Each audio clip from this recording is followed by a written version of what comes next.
One of our favorite sponsors is back with us, Sunset Lake CBD. Yeah. If you're looking for CBD that actually does what CBD is supposed to do, look no further than our friends over at Sunset Lake. Let me break it down. Break it down, Mel. They're sustainably farmed, meaning they avoid pesticides and use sustainable farming practices to preserve the land for future generations. 1. 2, farm to table. They ship the CBD products straight from their door in Vermont directly to your door wherever you're at. Now that's cool. And third party tested. They test everything with a third party to ensure quality, dosage, and safety. You got to go over and check out sunsetlakecbd.com. They have so many products. Break it down for them, Apple. Well, they've got some new stuff going on. Like they always had pre-rolls, but now they got really cool packaging for it. And you can get CBD pre-roll flights of all their flavors. You can get the heavy hitter flight that also throws in some of their Keef blunts. They have a new CBD recovery body lotion. I'm excited about that. Mm-hmm. And what was the other? The other one with arnica. The extra strength muscle rub, 3,000 milligram with 5% lidocaine. So look, Oh, yeah, if you're lidocaine. sore, this is the stuff you want to rub on your body to make those aches and pains go away. They even have CBD infused coffee, so you can have coffee without the little jitter that you get from caffeine, and you have it in the morning and you start your day off right. Your body feels lubricated. You're going to sleep good. Yeah, and also they have, if you kind of forget to reorder, they've got subscriptions. And they're giving the No Simple Road family 20% off. 20% off. Put with in the promo code NSR20 when you're checking out at sunsetlakecbd.com. You're going to get 20% off your entire order. NSR20. And don't forget those cute little gummy bears. That's right. sunsetlakecbd.com, one of our favorite sponsors, is back.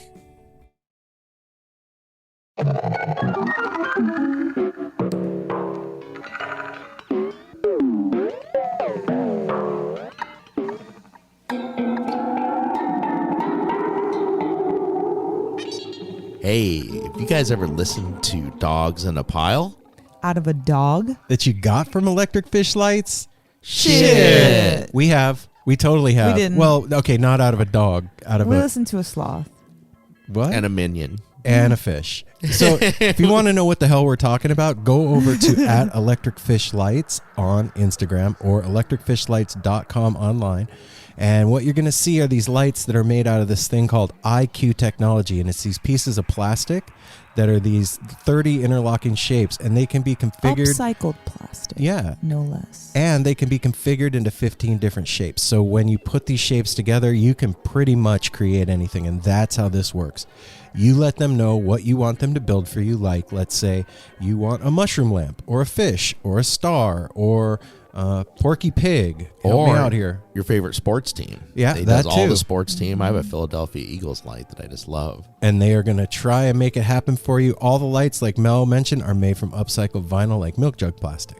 And they come with a 12-foot cord, a 12-year, I think it's 13 actually, energy-efficient, safe-to-leave on LED bulb, and a hardware kit to hang your light. And you can use them outside. So check this out. They are hooking you guys up with 10% off. So when you check out, put in the promo code NSR, and you're going to get 10% off. And anybody from the NSR family that orders a light and gets the color changing upgrade, you're going to get a limited edition special promotional No Simple Road print that is a collaboration between the owners of Electric Fish Lights and No Simple Road. And when you place said poster next to said color changing light bulb, magic happens. So go to electricfishlights.com online, check out what they got, put in the promo code NSR15 and get enlightened. Hey, man. What? I'm just feeling a little weird today. I wish I had something to make me feel a little better. I got something right here, man. Check this out. What you got? I have a bunch of products from Sunset Lake CBD. And, okay, Apple, check this out. We are living in some really strange times right now, everybody. There's a lot of anxiety, tension, frustration, and just general weirdness going on out there, and you need to take care of your head right now and your body. So what you need to do is go to sunsetlakecbd.com or go check them out on Instagram at sunsetlakecbd. And what you're going to find is actual CBD products that work, that actually do something for you. They get you high, not high in your head, high in your body, which is what CBD is supposed to do in the first place. I have tried multiple brands of CBD, and this is the first and only one that actually did something for me. So you guys, Go check them out. I'm not just saying this because they sponsor No Simple Road. I'm saying it because it's the truth. And it's a real thing that has changed my world, has helped me sleep. If I get an ache or a pain, I put the salve on. We drink the CBD-infused coffee. We use the tinctures on the dog. We're eating gummies. Gummy bears. We're CBD'd up around here. I really want a gummy bear right now. Right? I'm gonna grab one after this. You can feel good about your purchase because these people take care of their employees by paying them a living wage of $15 an hour. So these guys were a farm that was originally making milk in Alberg, Vermont, and they were making milk for Ben & Jerry's ice cream. And they decided they wanted to do something awesome. In 2018, they decided to diversify and start growing hemp for CBD. So 100% organic, no pesticides or anything like that. And you're going to get test results for everything that you get, so you know it's the real deal. So they are hooking up the No Simple Road family with 15% off. So when you check out, you guys put in the promo code NSR15. Go get yourself some coffee and some gummy bears. Or if you like to smoke, get yourself some flour and a couple of Keef blunts and hook yourself up. You're going to feel amazing. Yeah. Go check it out. Sunset Lake CBD. My throat kind of hurts a little bit. You shouldn't chew in the microphone or cough either, though. What should I do? You should go check out one of our sponsors. They are Clier Throat 37. So if you're one of those people that, like, let's say you work in a grocery store and you're talking to people all day. You work in a bank and you're having conversations all day long. You're like me and you're on Zoom meetings all day long. And by the end of the day, your throat is hash and you can't talk anymore. Or if you're a singer, a voice actor, somebody that does like to talk plays, to yourself a lot. Yeah, somebody that never shuts up like me. You know what that moment is like when you feel that tickle in the back of your throat and you're like, oh crap, I'm not going to be able to do my thing.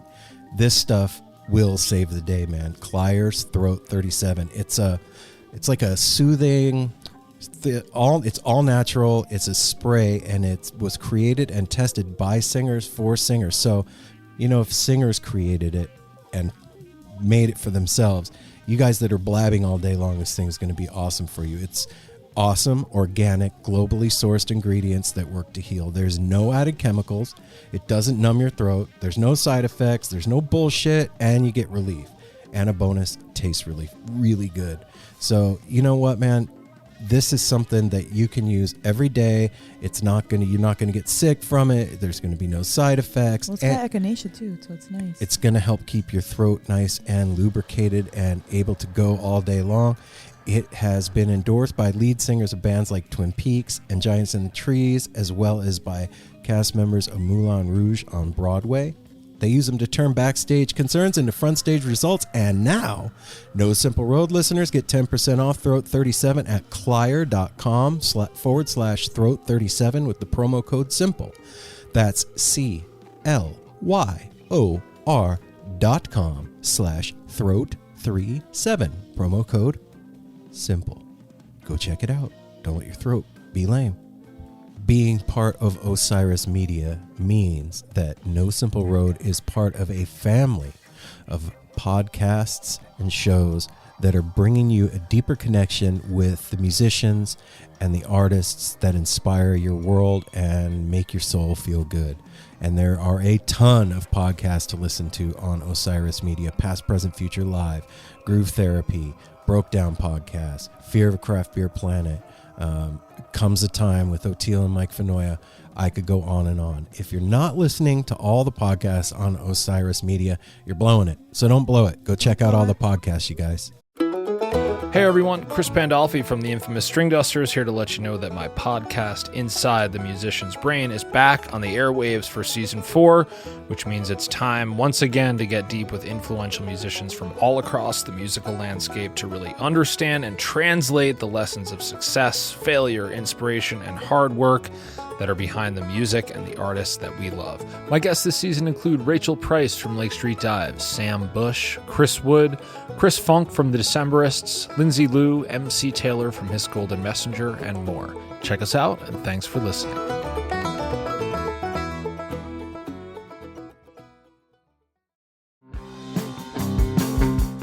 We're so excited to tell you a bit about today's sponsor, Music Masters Collective. They are a nonprofit organization that produces unique music events, providing opportunities for fans and artists to meet and collaborate in an inspired and creative atmosphere. Music Masters Collective events give you the opportunity to learn from world-class musicians like Otil Burbridge, Steve Earle, Richard Thompson, former members of the band, the Milk Carton Kids, Nikki Glaspie, the Fab Four, and Sean Colvin, and so many more. At an event like the Milk Carton Kids Sad Song Summer Camp happening this July, you can expect immersive classes, evenings of entertainment, excellent food, and a space for a lucky group of folks to learn, co-write, workshop, and perform with like-minded peers, all with the guidance of Kenneth Pattengale, Joey Ryan, and some of their favorite songwriters. This all-inclusive week in the Catskill Mountains of upstate New York is guaranteed to be magical. Scholarships are available and spots are extremely limited, so visit www.sadsongSummerCamp.com/simple to learn more. That's www.sadsongSummerCamp.com/simple. Check it out.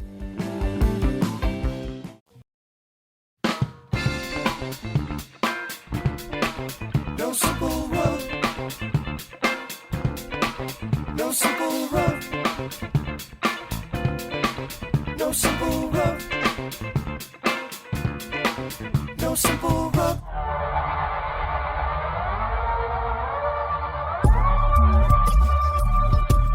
They were on the roof of the bus. Roof? Is Roof. it roof or roof? Roof. Raise the roof. You don't say raise the roof. Raise the roof. Roof, No, everybody. you don't say raise the roof. Hey now, No Simple Road family. How you guys doing out there? Raise the roof. We're over Yeah. here raising the roof. Roof. So, Wow. and then Apple says pillow, but it's pillow. Marshmallow. What about, what do you do if you have a length that you need to figure out, Apple? I don't know. Come on, man. What's the word? You measure it. No, you measure it. You don't measure it. Measure. And it's a head cushion on a Okay. pillow. Okay. Oh. Don't we have a show to do? We're doing it. This is it. Wait, you I guys need tune some- into us talking about how Well, Apple I talks. need some milk. Oh. And go drink it on the roof. Anyway, hi everybody. This week's guest is very amazing. It is our brothers Dogs in a Pile. If you do not know who I am talking about, you will at the end of this episode, but you should check them out. They are an amazingly talented band from back east. And the oldest guy in this band is, I don't want that to be the highlight of this, but You're the I one have that's to- stuck on it. I have to because I'm stuck Me on too. it. Well, yeah, I was stuck on it too, and you'll get it when you hear these guys. These guys aren't. Oldest not- guy in the band is 22. And the youngest is that's- 17, Joe on it's the drums. incredible. And these guys, I mean, they listen. Listening to them, they sound like they've been together for many years. Yeah. They're tight. These guys are beyond musicians. They're all. You'll hear it. They're going to school. They're all pursuing degrees in music, other things. This is an amazing peek at the awesome youth. I think in that these this guys are world. actually going to find the solution to world peace at some point. I wouldn't be surprised at all. I have hope for They're the all future. sweet, humble, amazing. They deserve what they are getting. They deserve Whatever's coming to them. yeah. It was really cool when we got on the phone with them. I didn't know that it was going to be the whole band, and immediately Turns out they live with each other yeah, like we do. I was like, we need to stop. We need to do a Zoom. So we ended up doing a Zoom. So for all you people out there that follow us on YouTube, the video for this will be up within a couple of days. You got to give me time. I'm only one person, man. You know, I there's only so many hours. He is only one person. He really is. In my head, I'm way more people than one person, but physically, one person doing all the work. So give me a couple of days. It'll be up on our YouTube channel, and you could watch the interview there. But you know what, man? I saw these cats on YouTube and had to reach out to them, or not on YouTube, on Instagram, and had to reach out to them because the video that I saw struck me just, it struck me dumb for a minute. I was just like, wow, I can't believe what I'm seeing here. And Apple and I were just listening to some of their live stuff before we started doing the intro. And I said to Apple, I'm like, I can't wait to see what these cats are doing in a couple of years, 2, 3 years, 5 years. Yeah. Well, you said, I can't wait to see what they're doing in 10 years. You're like, oh, 5 years. And I was like, next year. Then like, you were like, Yeah. I tomorrow. was like, how about tomorrow night when they play their Halloween show? Exactly. How about last week? Yeah. Yeah. And if you don't have plans for Halloween, this is coming out. I guess it's Friday morning right now for everybody that's listening. You can go to, is it Dogs in a Pile Official? Yes. Yeah. Dogs in a Pile Official. And get info on .com. where they're playing, or you can go to at No Simple Road on Instagram, and there's a post up there about their Halloween show. So you can go hang out with Dogs in a Pile and get your groove on. And we're going to be at home being super jealous of everybody that gets to go to a show on Halloween, because where we're at is still not having shows. So that's all I have to say about that. I'm not going to get into any long things about the that. shows are coming. Yep, they are coming. And, you know, I have to say, I can't wait till music is back and In full effect. my feet are burning and my hair is all knotted and sweaty and I can't see straight. And it's the end of the night and we've been to a wonderful show and my soul is healed. It's so weird not having live music, man. Yeah, it's like elixir. We're missing dipping into that fountain of youth every time, and It really is, man. it is. It definitely is a fountain of youth. I'd have to concur with that. Yeah. Why do you say that? I am breaking down. I am breaking down. If I'm not breaking it out and breaking it down, You are breaking. I down. am breaking down. Like I'm physical. Just think about this. The equivalent of how much you are on the computer and how much input is coming at you mentally is the equivalent of how much I stress my body. Yeah, I don't have a big frame and I don't input a lot. So I'm learning right now how much to input in my body to beef myself up and make myself strong. you got to eat lots of protein and get shredded. I do. Get swole. I gotta get swole. Swole, you even lift now. 2021. Do you like I'm pizza? coming for you, swole. You know what's funny about, ironic about all of this? Not funny, ironic.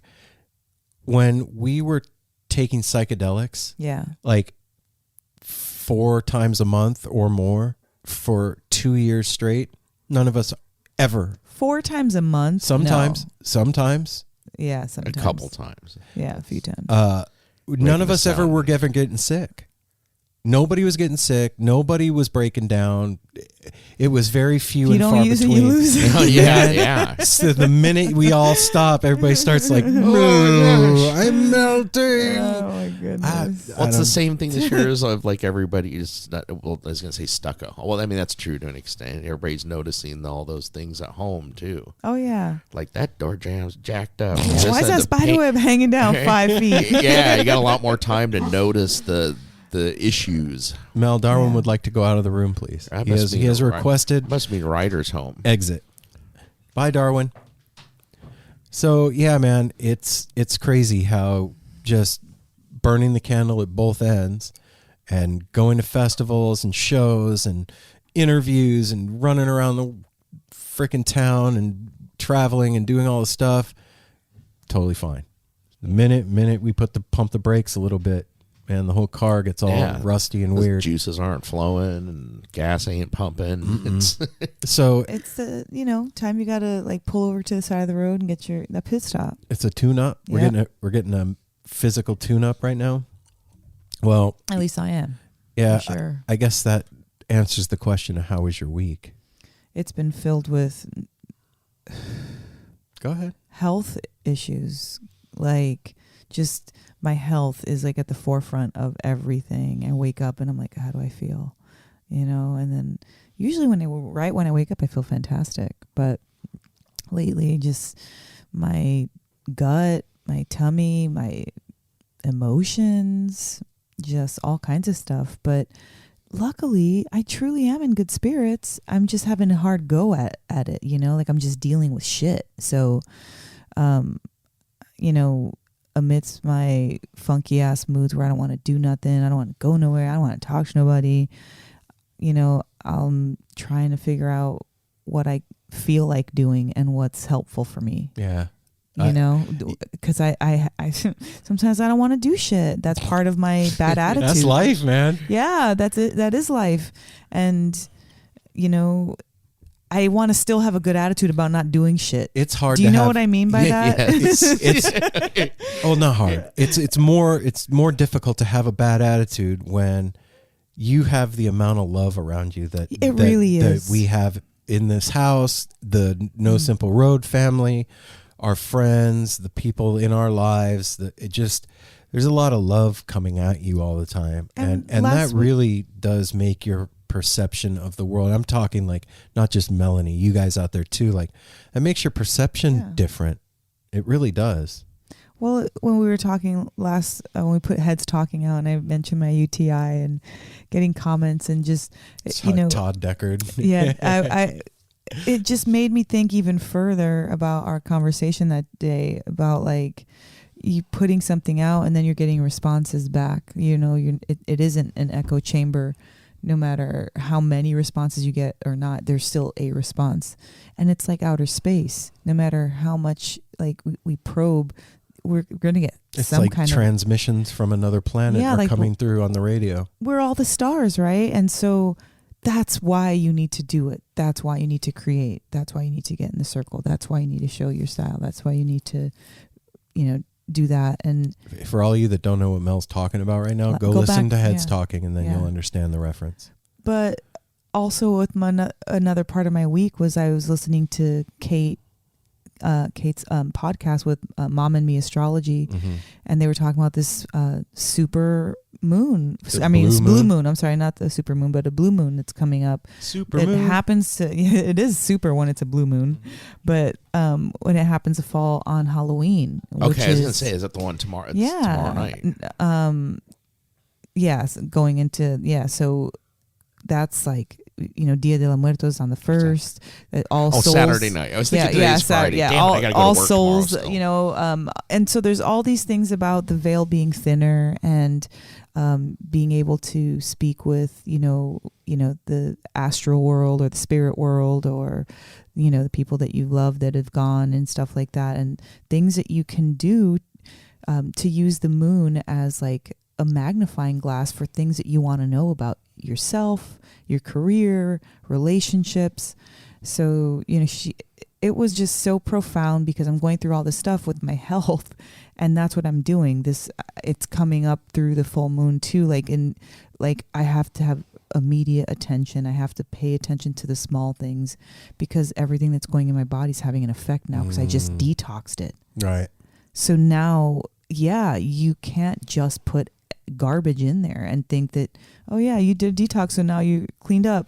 So it's teaching me how to be healthy for real, restarting it.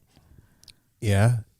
For me, that's my personal lesson. I see it all happening, man. And I got to commend you on, if that was me, I would be a complete pain in the ass. And I think I've been as big of a pain in the ass as I could be. No, you've been fine.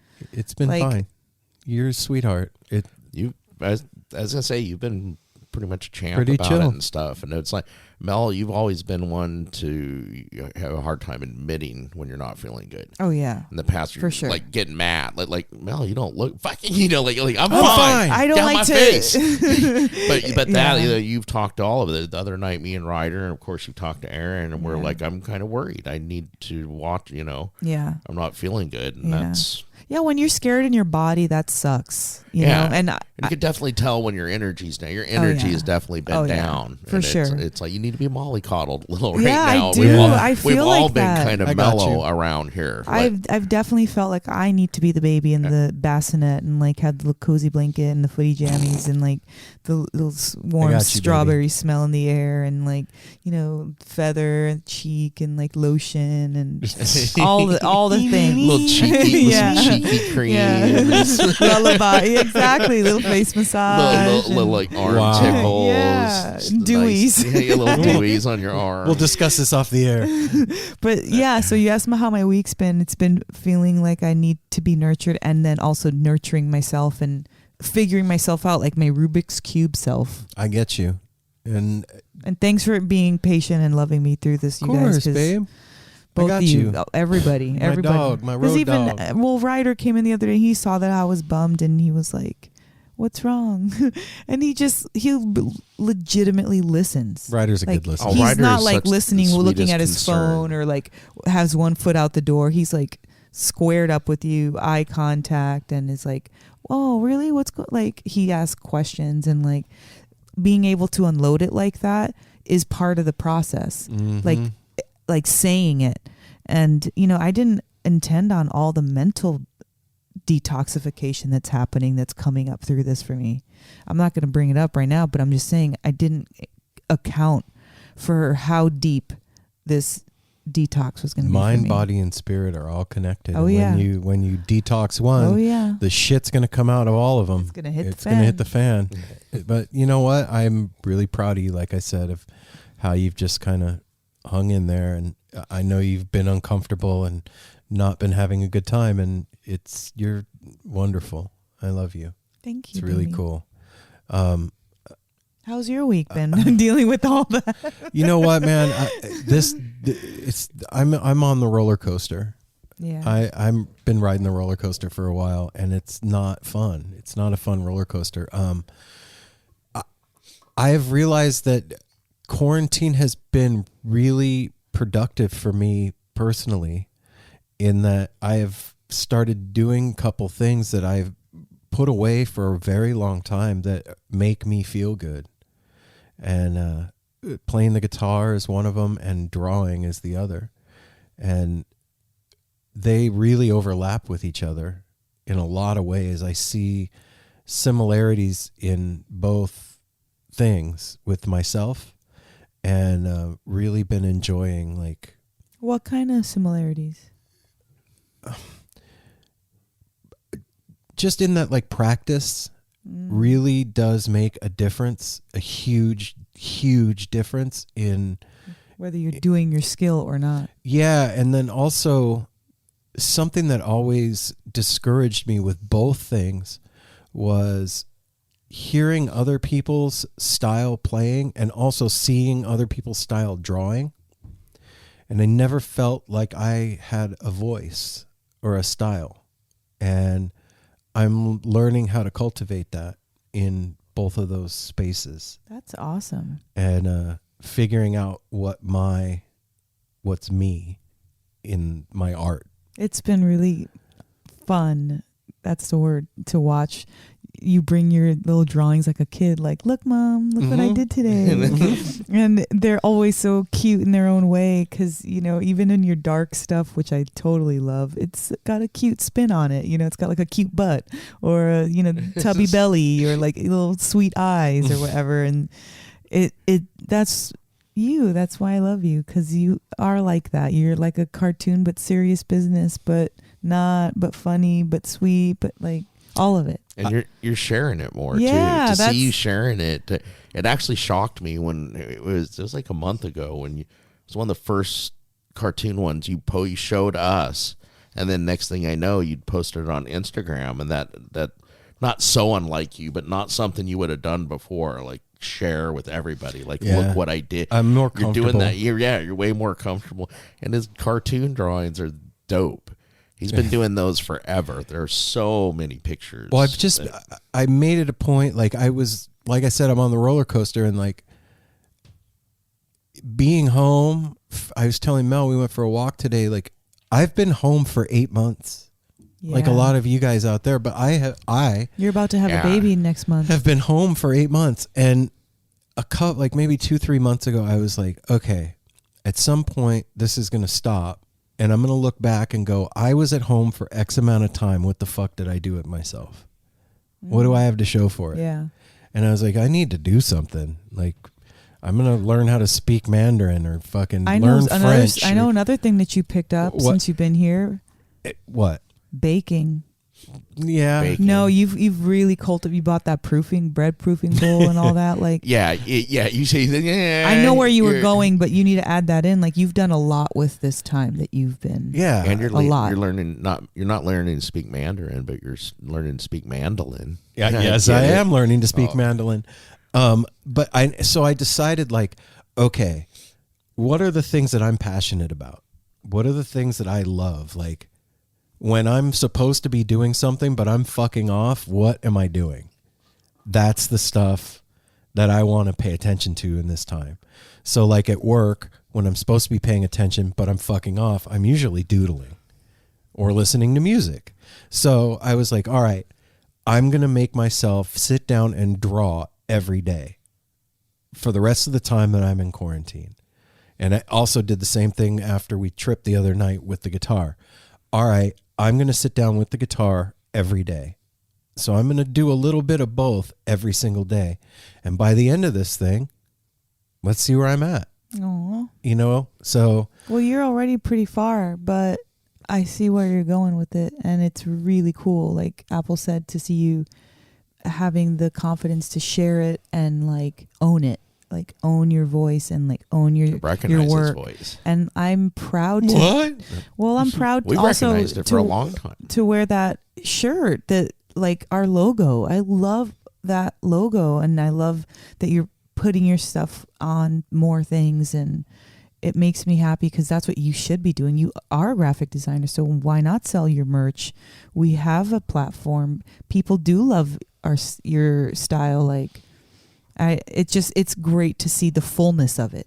Well, is what I mean. I mean, it's unfolding at 48, almost 49 years old. I'm figuring it out. Like, I'm figuring myself out. And that is one of the things that astounds me about Dogs in a Pile. That's why that astounds me like that, because at 17 through 22 are the ages of the guys in the band. Their voice is developed and strong. And shit, I don't even know what the word I'm looking for is. It's there.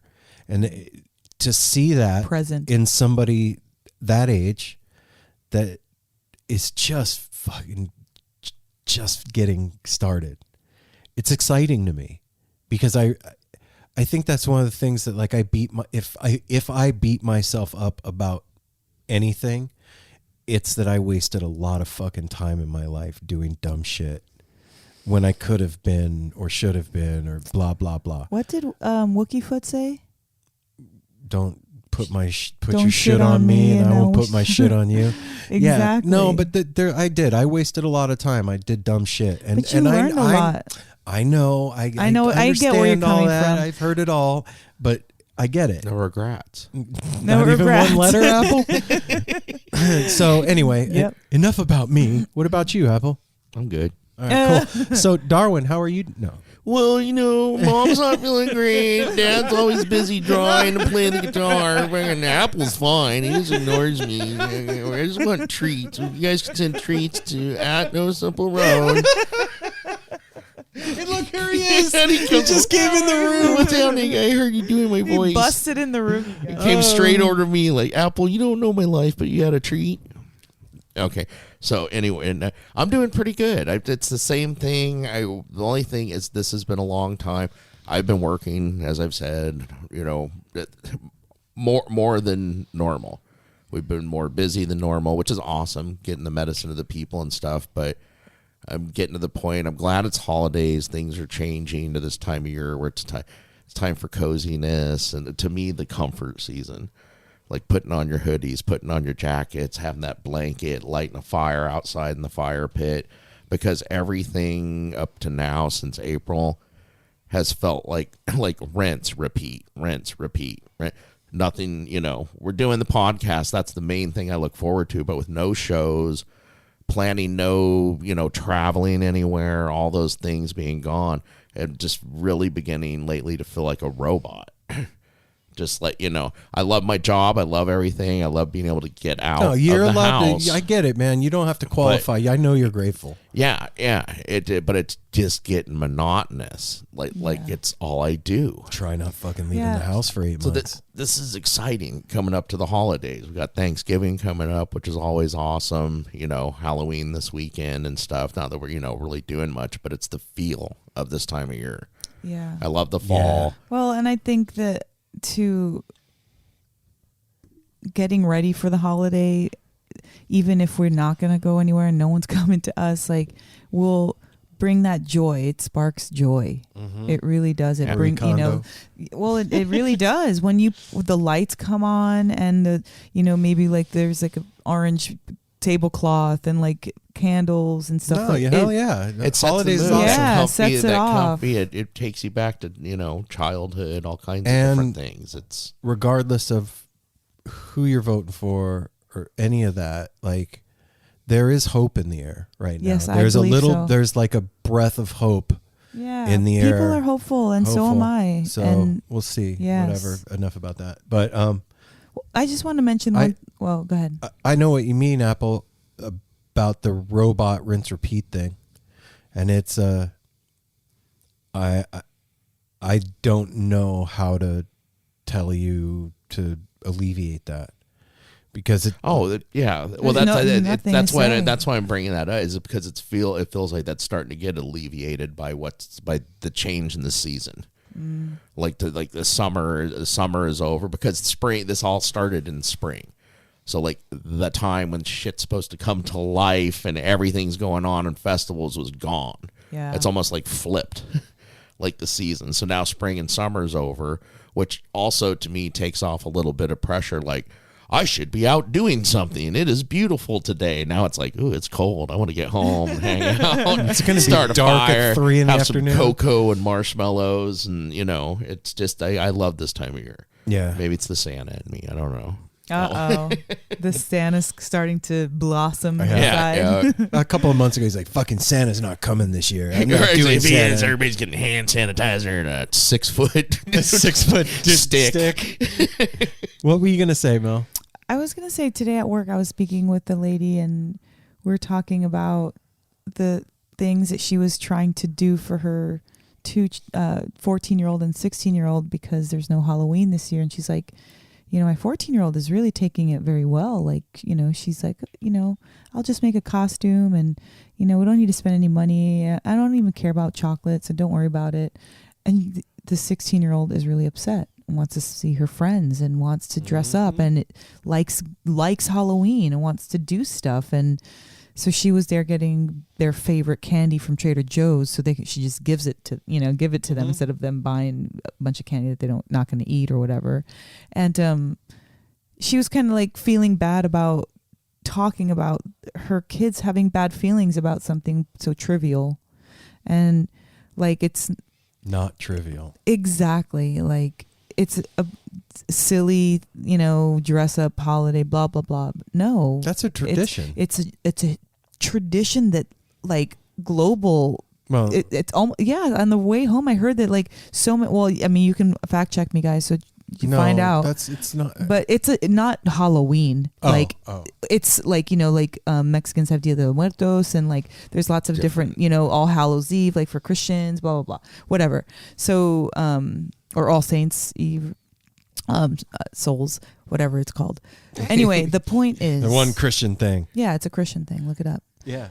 But the point is that no matter what you're going through, it's important, no matter how much on the scale it is or how small on the scale you deem it. Like, we're all going through a global thing, a human thing, and it's scary, it's weird, it's like up in the air, it's unsteady, it's like volcanic, it's so many things. And so it's I there's no even like, it's okay, of course you have permission, it's definitely okay, but it's just like the acknowledgement of it. Like we're all feeling it, and it's all. And it's all encompassing. Yeah, and it's all. at least we all have each other. Well, and at least you have the show to listen to just for a few hours. Your Friday morning or afternoon or whatever it is right now. This is my donation and our donation to your mental health. Yeah, to your mental health. Because we do care about you guys. A good attitude and happiness and fun. And we're turning you on to a dope ass band today. So you know what? You get more than you bargained for. You do. If you have time to see it, you should see it. You should look at it on Zoom because they're sweethearts. Yeah, give me a couple of days, like I said, and we'll do that. And you know what? Yeah, that's what was great about this one too, is when we realized the whole band, it was like, we need to see you guys. Yeah. Got it all set up so we could all see each other. Especially right now, it's important to be able to see people. Totally. Yeah. So we're going to get you to the interview, you guys. But first, we're going to do the business. So follow us on all the social media things at No Simple Road. When you guys post on Instagram, do me a favor if you would be so kind as to use the hashtag No Simple Road. I would appreciate it. That way we can see what the No Simple Road family is up to. We can keep tabs on each other. We can feel connected. We could have our community grow and get to know each other and interact. And you know, man, I see you guys following each other, and that makes my heart warm and fuzzy. So I appreciate that. So yeah, the hashtag No Simple Road when you're posting. And I think that Mel said we have a review. Did I say we have a review? Is that what Mel said? Oh, yes, I did. Yeah. I absolutely did. The other day while we were all talking, I looked, doing heads talking, I looked, and we had a new review. In the zoo. And new zoo review. It is a 5-star review, and it's the title's called Love the Show. And it's from Damien607. Right on, Damien. Damien. 607. So I recently came upon your show and just wanted to say how much I'm enjoying it. Anything to keep the spirit of live music close during these times is a great service. Thanks. I'm late to the game on this, but just got into Billy String's music literally this week. Fuck yeah. I can't get enough. Just finished your interview with Billy, and I only like and appreciate this guy more now. Fantastic conversation. Anyway, thanks. Y'all are killing it. Thanks, Wow. Damien. Thank you. I appreciate it. 607. Thanks, brother. Thanks so much for that. That is the sweetest thing ever. Love you, love you, love you. Is that it? And then, well, did we get the one that's sending you all love? No. So this one was that one was on October 10th. This was October 7th, and this is sending all the love. Oh yeah, we did from. It's that. Oh, yeah. We Okay, did. Okay. We'll do Thanks it again real again. quick. Just wanted to echo how wonderful listening to the show is. Y'all are an inspiration to the up and coming heads on how to live and love. Namaste. That's worth reading again. That Yeah. is. Totally So worth it. if you want to do something for No Simple Road that doesn't cost any money, go on Apple Podcasts and leave us one of those little reviews, and we'll read it on the show. The reason that we ask you to do that is not so that our egos can get stoked. It's the way that people find out about the show. It helps spread the word about No Simple Road in the algorithm on Apple Podcasts and gets our name out there and helps the show grow. And it doesn't cost you anything but a couple of minutes and some finger movement. And so. it is a little stroke of the heart. I feel like that. Like, not the ego. It's like the heart gets a little like a little It's like squeeze. especially it's like a little warm glass of cocoa with Yes, marshmallows in it. yes. It totally is. Make you feel all warm and like, thank Okay. you. So we're almost there. Totally. We're almost done with the business, but I have something special for you guys. The Psychedelic podcast host, Mike Brackatelli, and No Simple Road are teaming up, and we I are thought starting. it was Aaron, or is it No Simple Road? It's No Simple Road. Okay. We're I wasn't sure for real. We're teaming up, and we're starting a book club. And the way this is going to work, it's for Patreon subscribers and at any tier. So what that means is you could give $1 a month and you will have access to the book club. For the very first one, for the first couple of meetings, I'm going to leave it open to everybody. So if you want to come check it out and decide if it's something you want to be involved in, then anybody can do it. But after the first couple, we're gonna leave it only for Patreon subscribers. But like I said, Patreon subscribers of any tier. So that leads me to Patreon. Patreon.com/No Simple Road is how No Simple Road pays the bills, basically. Yeah. And we do that by you guys pledging monthly to help us keep the bus on the road. So go to patreon.com/No Simple Road. There's different tiers, $1 through, I don't know, you can pick the amount. And that's it. Just go check it out. And honestly, that's how people do things anymore. That's what people do. You subscribe to people's pages. You become a patron. You donate. You buy their merch. You help support what you love, and that's what we're doing. We're putting out stuff that we hope that you guys love. So the first book that I put a post on our Instagram with Mike and I were discussing whether we should do a fiction book or a nonfiction book, and so we had a couple of ideas. The fiction book that these are tentative, we're going to do is Stephen King's The Institute, and the nonfiction was The Immortality Key, The Secret History of the Religion with No Name by Brian C. Murarescu. And we asked you guys, he asked his people, and I asked you guys what you thought, which one we should do, and it was an overwhelming vote for The Immortality Key. So the first book that we're going to do in the book club is going to be The Immortality Key. And stay tuned to Instagram, and I will keep you posted as to how we're going to do it. I think it's going to be a Zoom meeting, and we'll meet like probably every 2 weeks for an hour, and then discuss the book and do whatever you do in a book club and move on with our days. So yeah, that's the No Simple Road Mycadelic podcast book club that's going to be going on for Patreon subscribers. When hopefully it gets more serious, and that like Horton Hears a Who or something eventually. Well, I know that for people like you, Apple, we're going to have to start with Dr. Seuss. Does for the rest of us, about even have pictures in it? Oh my God. Anyway, just kidding. Go to nosimpleroad.com, www.nosimpleroad.com, and check out all the new merch that's up there. Yeah. There's fanny packs, and there's metal coffee cups, and T-shirts, and dope new hoodies, logo. and neck gaiters, and all kinds of. Get yourself your new favorite hoodie for the season. I want every color. I have to just say that right now. The every red time one? I see a color, every time when I looked at them at first, I like that one and that one. Every time I see a new color on somebody, it's like, I need one of those too. Well, I know what everybody's getting for Henleys, Christmas. Yeah, those Henley t-shirts. Oh my gosh. Are you talking about the Raglan T-shirts? Yes, right. Well, yeah, Henley. I don't know what Henley is. I know what a Henley What's is. a Henley? It's about 2 pounds. I'm going to look up a Henley right now, you guys. Anyway, there's a bunch of stuff up there. So Yes. go to nosimpleroad.com and check out the new merch. And I think with that, we're going to get you to dogs in a pile. Let's say one last thing that we said a few episodes. One thing we really, really want you to do, another way to help us that doesn't cost anything, tell a friend. Yeah. To tell a friend. To tell a friend. Yeah, man. To tell a friend. Spread the word. Just Yep. And Here's a Henley t-shirt.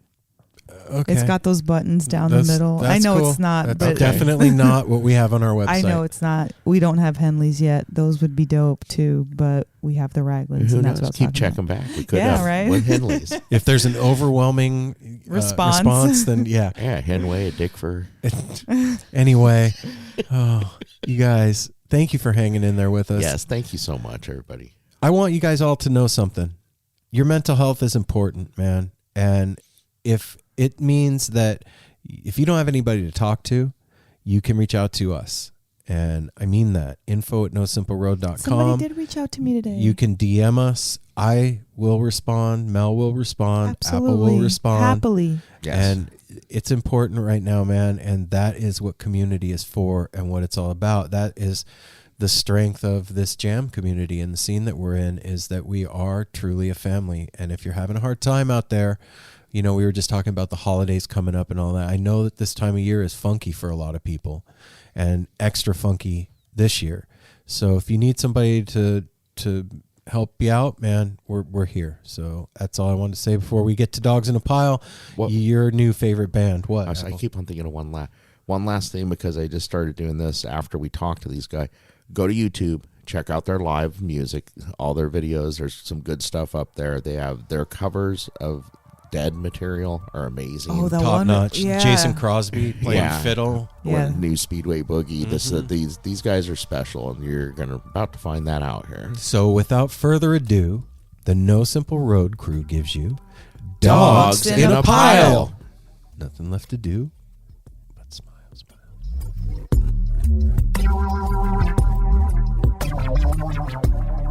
You would have been on the porch for sure, Apple.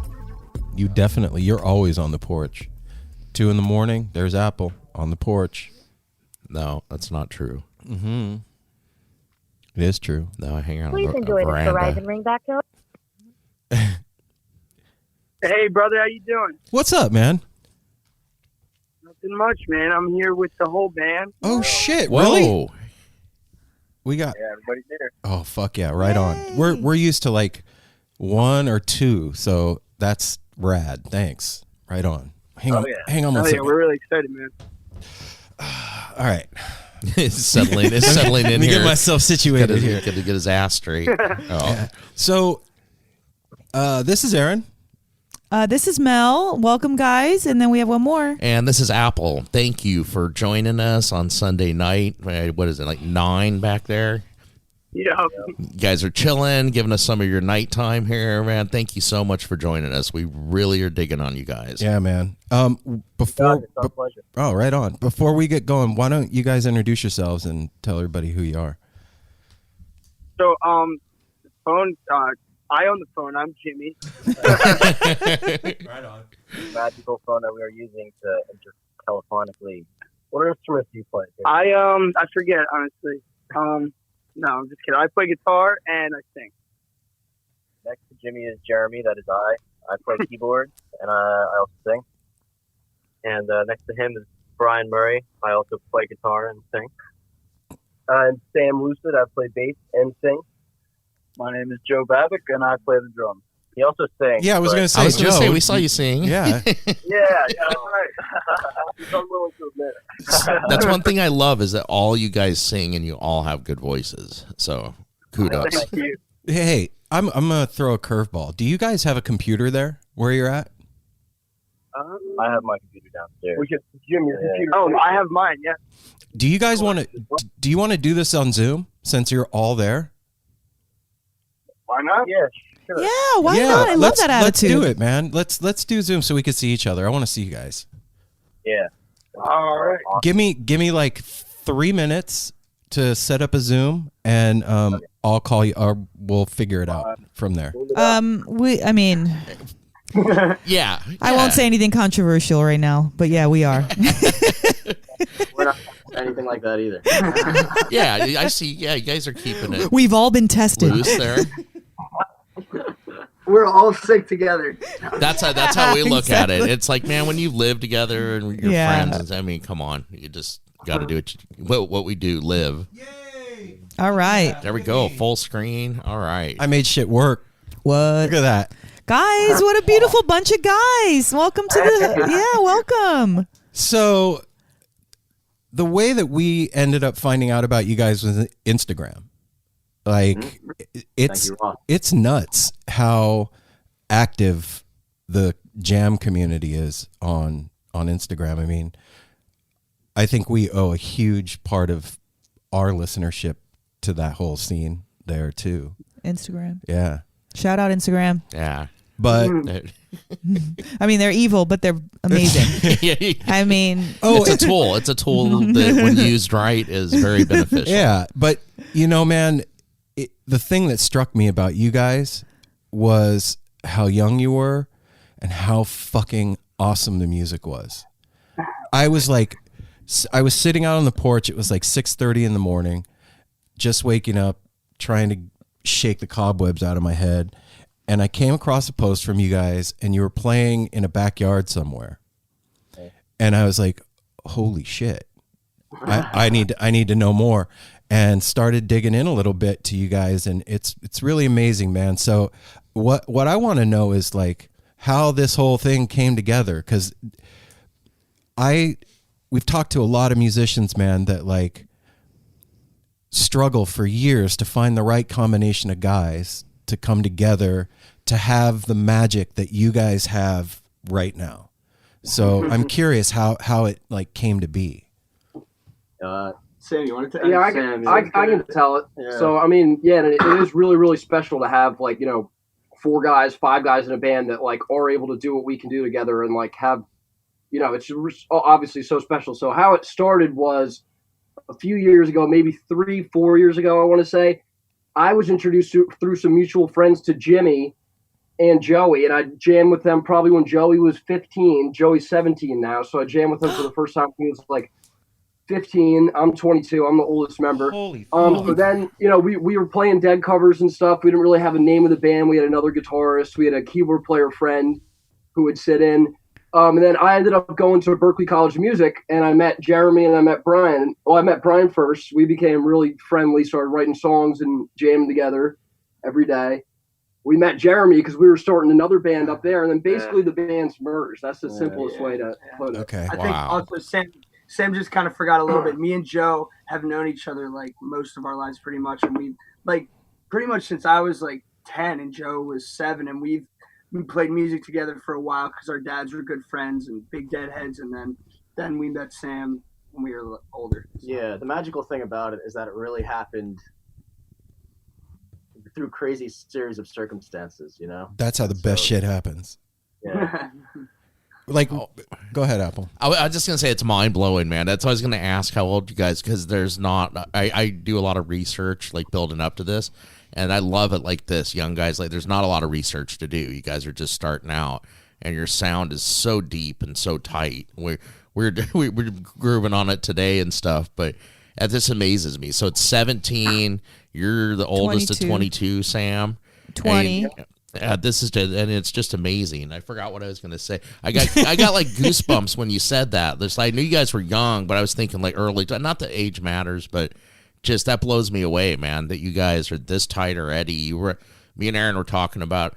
It's like they remind us of somebody, and it's like a lot of people. Like some of our favorites are Pigeons playing ping pong. You guys have a funk groove like them. Goose is amazing. You have that jams like them. You just remind us of a lot of different stuff. Well, that's one of the things I wanted to talk to you guys about. Like, looking on your website, it gives the bio for you guys, and it lists your musical inspirations, right? And being 17 to 22, like, you guys have all this music that we didn't have coming up. I'm 48, Apple's 51. Yeah. And Mel. And I just turned 42, guys.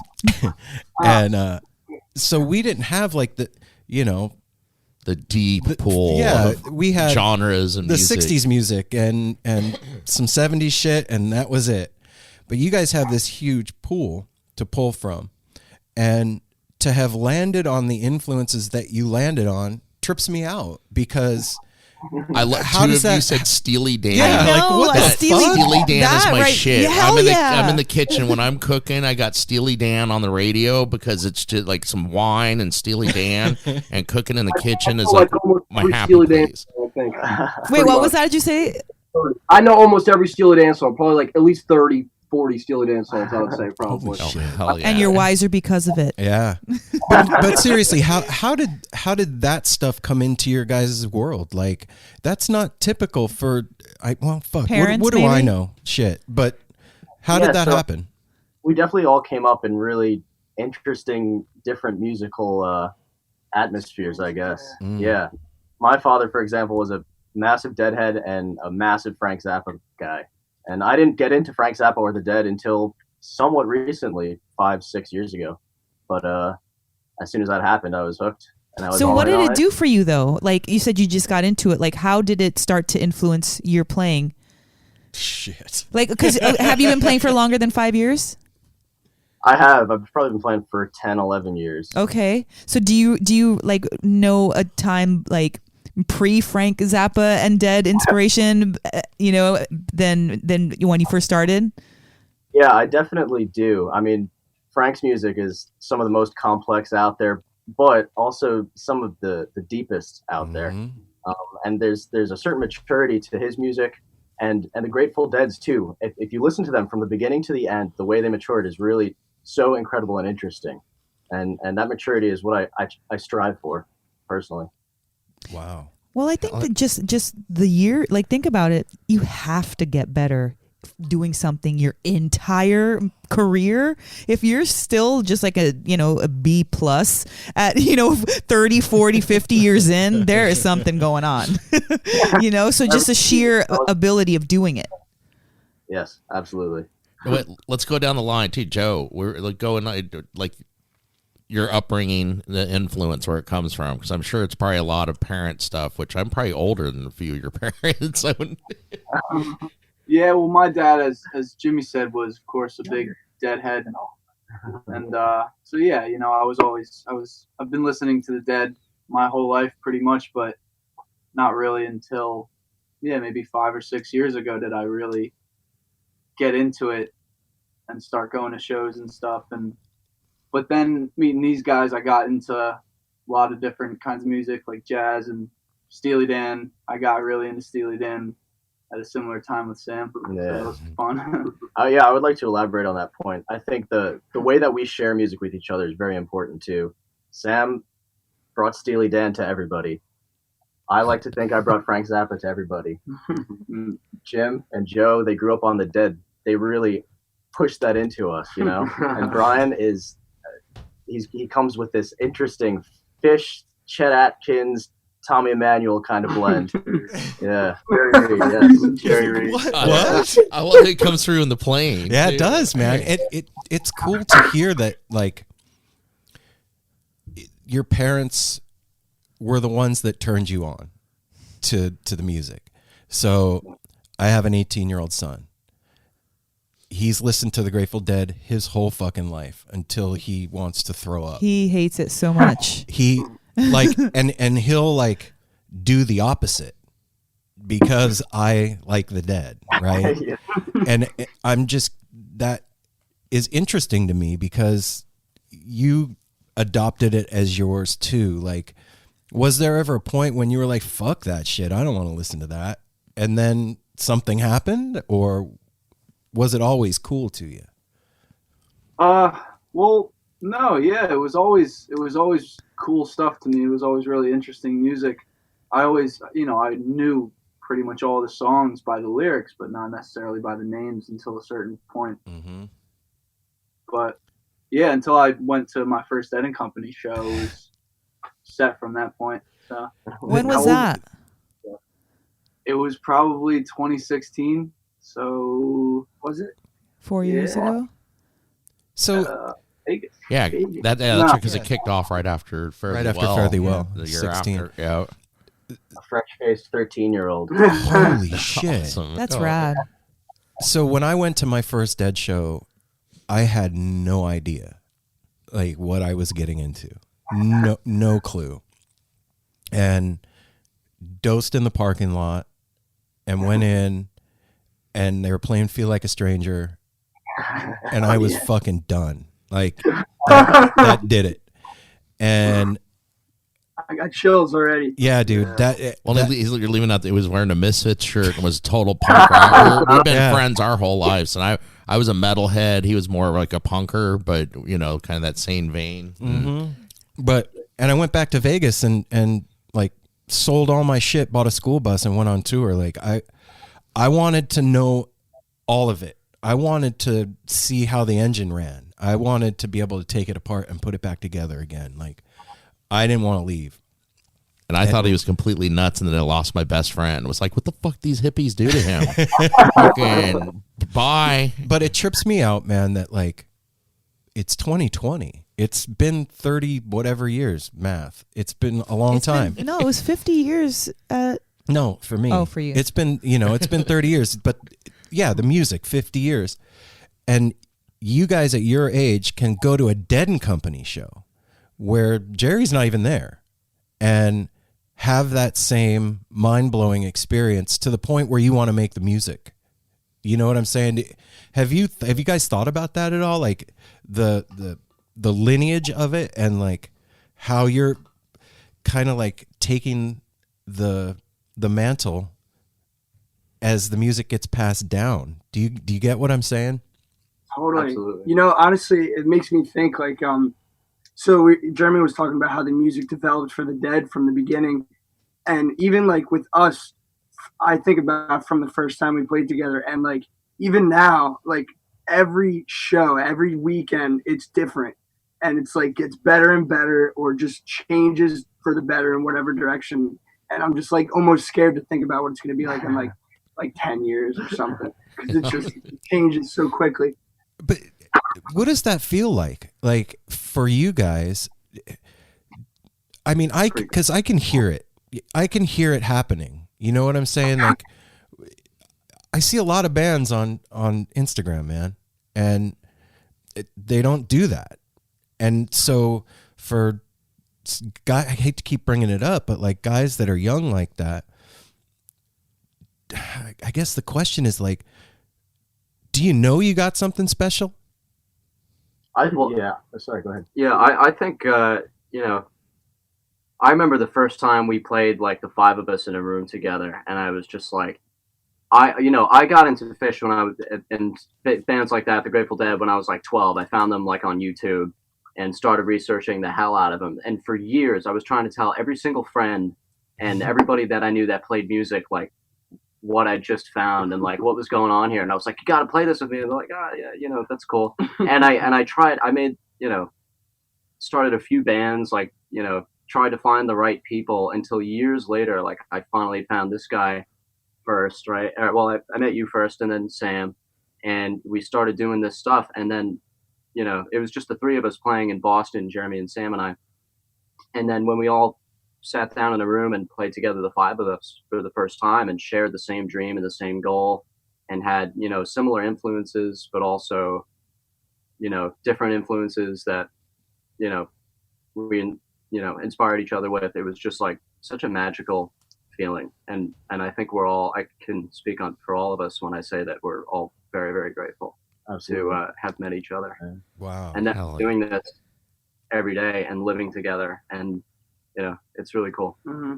Oh, that's great. So you guys all live together, you're all roomies and practice, Dang. hang out all the time. We all live together So too. you're serious about this then? Yeah, you're serious. So this is going to be a thing, right? Thinking about it.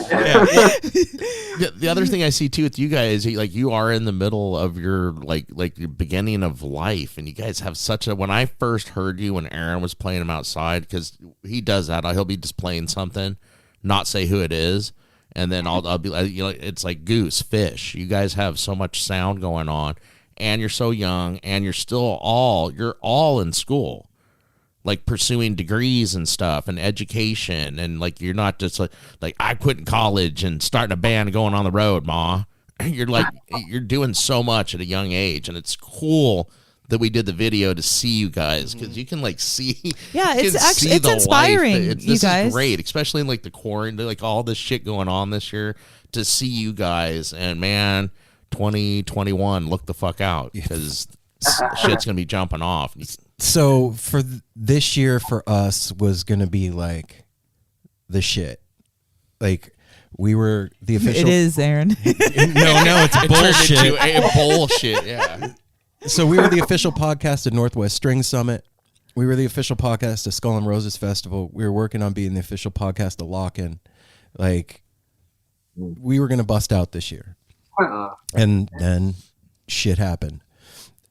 Were you guys feeling that too? Yeah, absolutely. We had so many great plans. You know, this summer we're gonna play all the time, book every possible gig we could. Yeah, and just didn't quite happen. That But way. a lot of beauty came out of it too, because That's what I was going to ask. As soon as everything started to hit the fan, we all agreed that we would like get in the same place quickly. Like I was in New York, I was like, okay, I'm gonna come down to Jersey. I'll live with, you know, I lived at Jimmy's house. Yep. And we all quarantined together and had a lot of time to practice and rehearse and write and record and all that stuff. So, you know. So there's good shit coming that was out a good of this. plan, you guys, because I know a lot of bands, that's their struggle. You know, one's on one coast, one's on the other coast, or even if it's just a state away, you can't get together often to play if you're a state away or even an hour away. So the fact that, I mean, you guys are really, that's what I meant. It was joking, but you're serious about it in the sense that, like Apple mentioned, you guys are going to school, you're living together, and you're sharing music. Like, you're doing it whether you can actually literally go out and do it or not. Like, you're doing It's the work. continuing to happen. Yeah. It's inspiring. Yeah. We talked to another band. They're called the Higgs. Have you guys heard of them? Oh, yeah. Yeah. We played with them one time at Thunder Road in Boston. All right, Oh. cool. Oh, hell yeah. And yeah, it was the three of us yeah. with our like Berkeley band, and then Aggie was playing too, and there was supposed to be, the Higgs was the last band playing, but this band Jeb Bush Orchestra that we really liked from Boston, they were supposed to play, and they asked us if we wanted to take the slot instead. Oh, fuck yeah. Right on. So I have a really cool poster from the concert. Yeah, it was a fun night. those guys are friends, and like Jesse, the keyboard player, I remember we were talking one time, and I was like, so how did you know, like, when it was going to start happening for you guys? How did you know that, like, okay, this is it, this is my band of brothers, we're going to take this thing and do something with it? And he said to me, he was like, you know, it wasn't until we all were fully invested and on the same page. Like, we had a conversation as a band that this is what we were going to do, and we were going to take it as far as we could. And at that moment, then I knew, because all of our individual intention was put on this thing, that we could move it. Has there been a moment like that for you guys where you've come together and said, this is the shit, this is what we're going to do, and we're taking it as far as we can? I think, yeah, on many different occasions. Yeah, probably. Yeah, for sure. I mean, Moogs was the first time we played at Moogs Place in Vermont. Like, what was that, 2 years ago?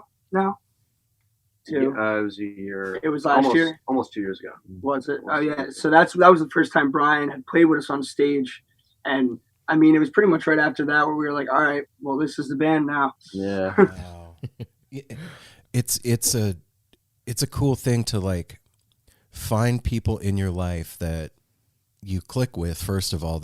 I mean, people are fucking weird, man. And it's hard to find people that you can trust. That you can be weird with. Yeah, that too. And to find 4 other guys, or, you know, however many, that you click with, and then also to click musically with them, and to all have the same intention. There's a lot of power in that. Yeah, there's a lot of, like, magic. Yeah. Magic in that. Well, energy, you know, if everybody's thinking the same thing and have that same, you know, focus, that just means that there's more light, more power, more direction toward that goal. So since you guys have been together, what's one of those things that you guys have, like, focused on or you know, intended to happen during this time where you can't literally go out and play? I guess honing our sound in really was, like, a big thing. Like, really trying to, I mean, I feel like we didn't really rehearse as much as we thought we were going to during quarantine. Yeah. It was weird because we're all pretty young, and we all kind of just met each other, if you would believe it. Like, really, we haven't known each other for that long. Yeah. Sure. So it's been super helpful to just be able to hang out, like, consistently, you know, and just be with each other and play with each other all the time. It as much as you know, you have to be playing together all the time to develop that sound and that feeling with each other.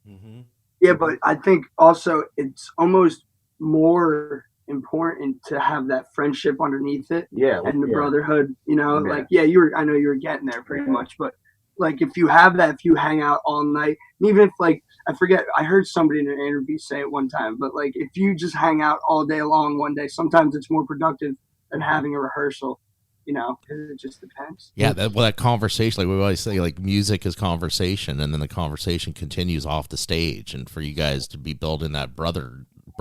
Yeah. Well, that's where it's amazing. That's where the love comes from. That's as a listener to the music, I think for me, the thing that gets me off of with the music is the joy and the love that comes from it.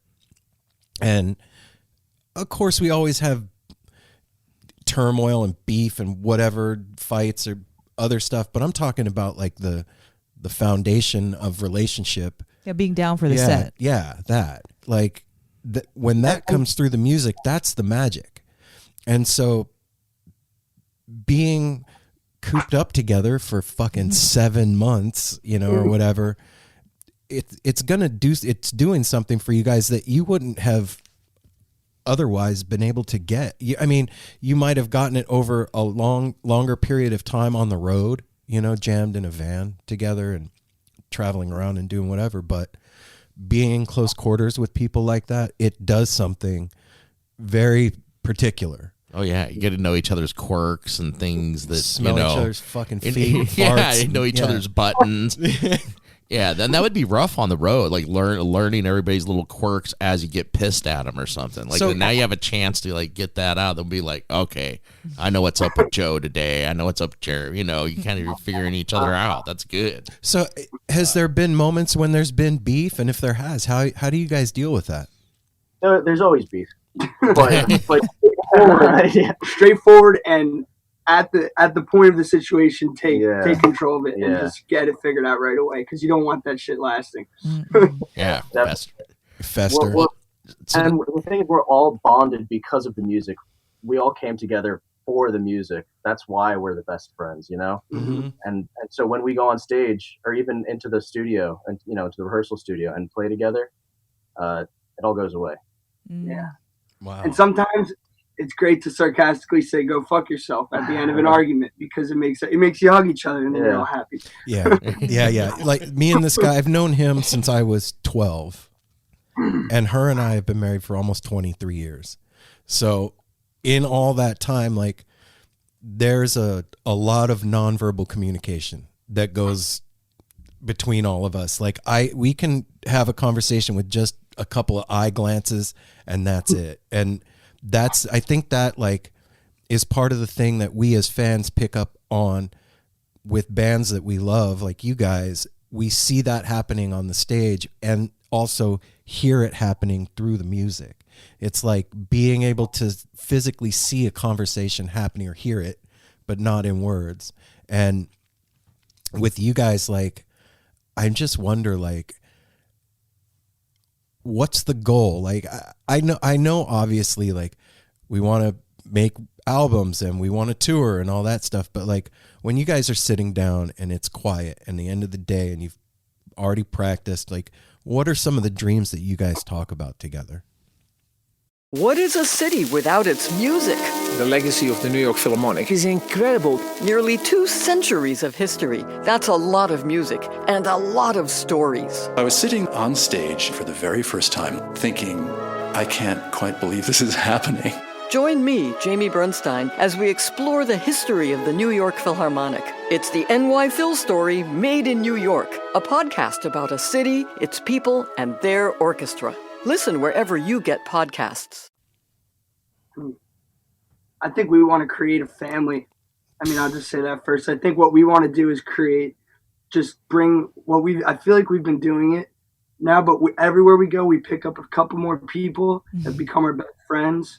And every time it just grows. And my dad always relates it to the Grateful Dead because it's exactly what they did. You know, they just like had all these people that were friends. And then all of a sudden you have 100,000 friends and they're following you around the country. Yeah. They really did something unique, you guys, because one of my favorite things watching any musician is when they first come on the stage and then everybody's kind of like, tuning their instrument. They're maybe not even facing the audience. They're facing each other. They're like, signaling each other. And there's hundreds, sometimes even thousands of people in front, but the group is the group. And that's what I love to see, the interplay of the getting ready and the like, you ready? You ready? Yeah. Like that, or just like the little laugh that something happened right before stage, because then that energy comes out to us. And even like, it's just such a fun experience to have, like what you were just saying, trying to build a family. Like That's really what fans are. We're supporting the play between you guys. We want to see it. We want you guys to keep doing it. And it's just really cool that you acknowledge that. Like, yeah, like that's what we want to do. We want to build a family because that's how shit lasts. And it doesn't even matter what genre 10 years from now you're playing, as long as you're still doing. You know, yeah. Genre it's a weird thing. Even it's such a hard thing because like jazz, freaking Bluegrass, jam, bluegrass metal, yeah, whatever. But yeah, it's neat. That's all. That wasn't even a question. It was just like kind of comment that it's a really awesome thing to see that you guys already are doing that, and that's kind of one of your intentions. I wonder because it just like happens. It really just happens, and things fall into place. I think you guys would like one of our new songs. It's called Porque Pedro. It starts as a kind of a punk rocker, kind of misfitsy kind of thing, and then it ends up. Well, I won't spoil it, but you guys should check it out. It takes a cool little twist. For sure. Yeah. I'm writing it down right now. Yeah, guys. I want to hear as much as possible, man. Like it features me and Brian singing in harmonized Spanish as well. Yes. You're speaking Mel's language, literally. Well, that's the name of my dad. Porque Pedro. I like that. The thing about family, doing a podcast is a lot like having a band, especially this group of people right here. Like when we started it, there was a community that started growing out from the show, and it wasn't intentional. I didn't sit down on the porch one day and be like, I'm gonna do a podcast and start a family. Like I just did it, and then people started hitting us up and being like, wow, like what you guys talked about last week on the show really, really hit me hard and whatever. And we've had like listeners come and stay at the house. And, when I say No Simple Road family, that's a real fucking thing. That's like true. It's a trip. So I know what you're talking about. Like getting those DMs and emails or like being at a show and seeing somebody and they're like, oh fuck dude, I listened to that interview you guys did with so-and-so and blew my mind or whatever. There's something special in finding connection in music. You know what I mean? And I just remember the first time that I walked on Dead Lot or a Fish Lot, and it was like fucking swap meet threw up on acid in the middle of LA, and I didn't know what to think. I was really confused by it. It didn't make sense to me. I didn't have any like frame of reference. My fucking parents were not Deadheads at all. My mom was a circus performer. My dad was a movie producer. Like that wasn't a thing. So I'm wondering, like, for you guys, and you can go around the room. The first time you walked on the lot and got a glimpse of what was going on, what did you think? What was going through your head? For me personally, I was like, I found my people. That's what I was thinking. I don't know. It's just such a cool scene that, I don't know. That answers it though. Yeah, that's straight up. That is it. Yeah, I remember for me it was really cool because me and my brother, who's like a couple years younger than me, we my parents weren't Deadheads either. My mom had like a kind of weird, quirky, cool taste in music, and my dad like doesn't really like music all that much. But he's like a real business guy. But so me and my brother got into the Dead when I was probably like 15. He was 13, and we were like, so excited by it. We would listen to it all the time and realize that we wanted to start playing more, and we'd be playing guitar and stuff. And then we went to one of the Fairly Well shows in Chicago on July 3rd and had our first experience. It was like, similar to what Brian said, it was just like so amazing that like we were there with like, and everyone was so friendly. We were talking to like 6-year-old dudes who were like so cool, like helping us out. Like, I remember I was just telling Jimmy's dad the story yesterday at the first ever show. We were outside the hotel with my dad, who like really wanted nothing to do with it aside from bringing us there. And it was like a gift for me, like doing really well in school or something, or my brother graduating 8th grade or something like that. And like we ran into this guy like outside this older Deadhead guy smoking a cigarette, and like we started talking to him, and he called himself Bear, and like we realized he was really cool. He's like I know they're gonna open with Shakedown Street tonight, and they actually did. And like, but anyway, my dad like let us along with him. He was like, all right, why don't you guys hang out with this guy? I'll go walk around. Whoa. He approved of the. That's cool. What a great. We got my dad to go to one Dead and Company show, and he's come to a bunch of our shows. Actually, sometimes it's really hilarious. He'll start dancing like great, like just out of nowhere. He'll just start like breaking out like the craziest wook dancer you've seen. Like, smile more than like anything on stage because I always almost mess up because I'm about to laugh. You got to dose him, and then he'll really buy a school bus. And what were you gonna say? And something that's really cool is like at first when I started like jamming with everyone, my dad like saw it was like like it's just jam. I mean I was going to Berkeley and everything, but like it wasn't until like recently, probably the last year, that he really realized that like this is something that we can make a career out of it, and like we are like so passionate about it, and we all have like a really intense drive to like with the same goal as we've been talking about. Right. So you gained Dad's respect then through your passion and your diligence and your and he came and listened to you. I mean, he had to have heard you and been like, damn, you're good. He doesn't really understand music. I remember one time I was trying to get through to him, like I was like, Dad, just the next time you see Jeremy play, just look at how fast his fingers are moving. Like I was like, does that not mean anything? Like, isn't that impressive just in itself? How fast, like, yeah. Easy. That's always astounded me that there's people out there that don't like music. Yeah. What the fuck? Well, I wouldn't say he does. You're just not into it. Like music, but it's like he likes like David. He loves the Beatles and David Bowie and stuff. But music is like music is to me like water. Food. Like constantly thinking about it. Like it's on all the time. You can't wait to listen to it. So for him, it's like secondary or tertiary or something. Yeah, no, I don't. That doesn't even fucking compute. No, that's how my dad was. I grew up. My dad was really into music until I was like 10. Went to my first concert in '77 to Fleetwood Mac and the Little River Band with my dad. I was hooked on music, and then he like hung it up because he's like a lawyer and didn't want it. I tried to put it on in the off. He'd like turn the music off. It's distracting. For a long time, then recently he's gotten back into it again as he's gotten older and stuff. Check this out. Everybody needs music in their lives. His dad just came up here to visit. We moved up to Portland 4 years ago, and he hadn't come to visit. And he came up to visit, and we got him high, and he was fucking dancing out. He smoked pot with me for the first time, like at 51. My whole life, I'd wish Dad, because he likes to drink, and it's like, Dad, if you smoked some weed, you'd feel so good. And he finally did and was dancing. Like, my knees feel good. I feel And groovy. he was dancing a disco. He wanted disco He wanted us to specifically. put disco music on to dance to. I was like, yes, Dad. So I want to talk about like... Wait, did we hear everybody else with the lot? Oh, that's right. Yeah, sorry. The first time you saw the lot. Yeah. I'll go next.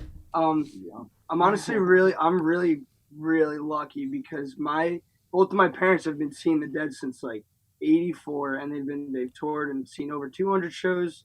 And then when I was like, I don't know, the Dead's always been playing in my house since I could remember. Mm-hmm. And when I was like 4 or 5, my dad took me to see like the Dead, which was Jimmy Herring, Warren, and the rest of the Dead members. And I almost can't even remember it. All I remember is just one day just like realizing that, wow, my life revolves around this music, and it always has since I could ever remember. And the lot it's always been a comfortable place for me, and it feels right to be there every time. And I can never remember a point where it was fresh to me. So it's always been in my blood. And yeah. Well, you were born into the family. Well, so Jimmy, doesn't that seem weird to you? Like, if you think about it from this perspective, there's not a lot of people doing that with like, I don't know, U2. Like, there's a lot of good, U2 has a big following. I'm not picking on them, rock on Bono, but do you know what I'm saying? There's no family, quote unquote, in lots waiting to see that. They line up like everybody else, give their ticket, sit in their seat, buy some merch, and go home. Maybe there's an after party or two, but it's not like, records and tapes and like concert posters and tees and underground. Like, it's not like that. Like, I feel like there's like it's a 1 in a million thing. It's a 1 in a million chance to be raised like that, to understand how people can be. Do you know what I mean? Like they can let go of their inhibitions. They can be in a free environment and like sell to each other and not like lose it. And it's just like, I feel like it's so unique. It's a very unique thing that you can't even think of because you've been around it your whole life. You can't think of it any other way to be. You're so right. Yeah, it almost comes to a point where when you meet people that like are not in the scene, and I've grown to be more used to it now because I'm getting older, but a while ago I'd meet people that are different, that are not a part of the dead scene. I'm just like, wait, I don't really understand like how you don't think like this, because I've just been in it for so long, you know? Yeah. You're lucky, man. I'm very lucky. I'm so grateful. Yeah, that's a gift, and doubly so that you play music. It's they gave you something special, man. That's really cool. Like I just remember like my experience wasn't, my first show was not fun. When I think back on that experience, it wasn't like, that was awesome, I want to go do that. Fuck that. No, thank you. Like the script. Yeah, man. It tore me up. Like it took my whole world and completely blew it to pieces. And then I had to figure out how to put myself back together again. And the only thing that was there was the music and the lyrics to help me like figure out how to put my mind back in my head. And thank God for Robert Hunter. Fuck, dude. Wow. Right? True statement. True. Right. So I've spent like my entire life since then trying to figure out like, what is so special? What is the thing? You know what I mean? That's even like how No Simple Road started, was like me telling my story about my going to my first show. And before I knew what this thing was going to be, I was like, I want to talk to people and hear about their turn on moment, you know, so I can like maybe try and figure out what the fuck, because I still haven't figured it out. You won't. No. It's but I'm curious, You're like, not supposed to figure it out. Yeah, Just right. go with it. I'm curious for you guys, like, we all have that moment, like that it becomes real.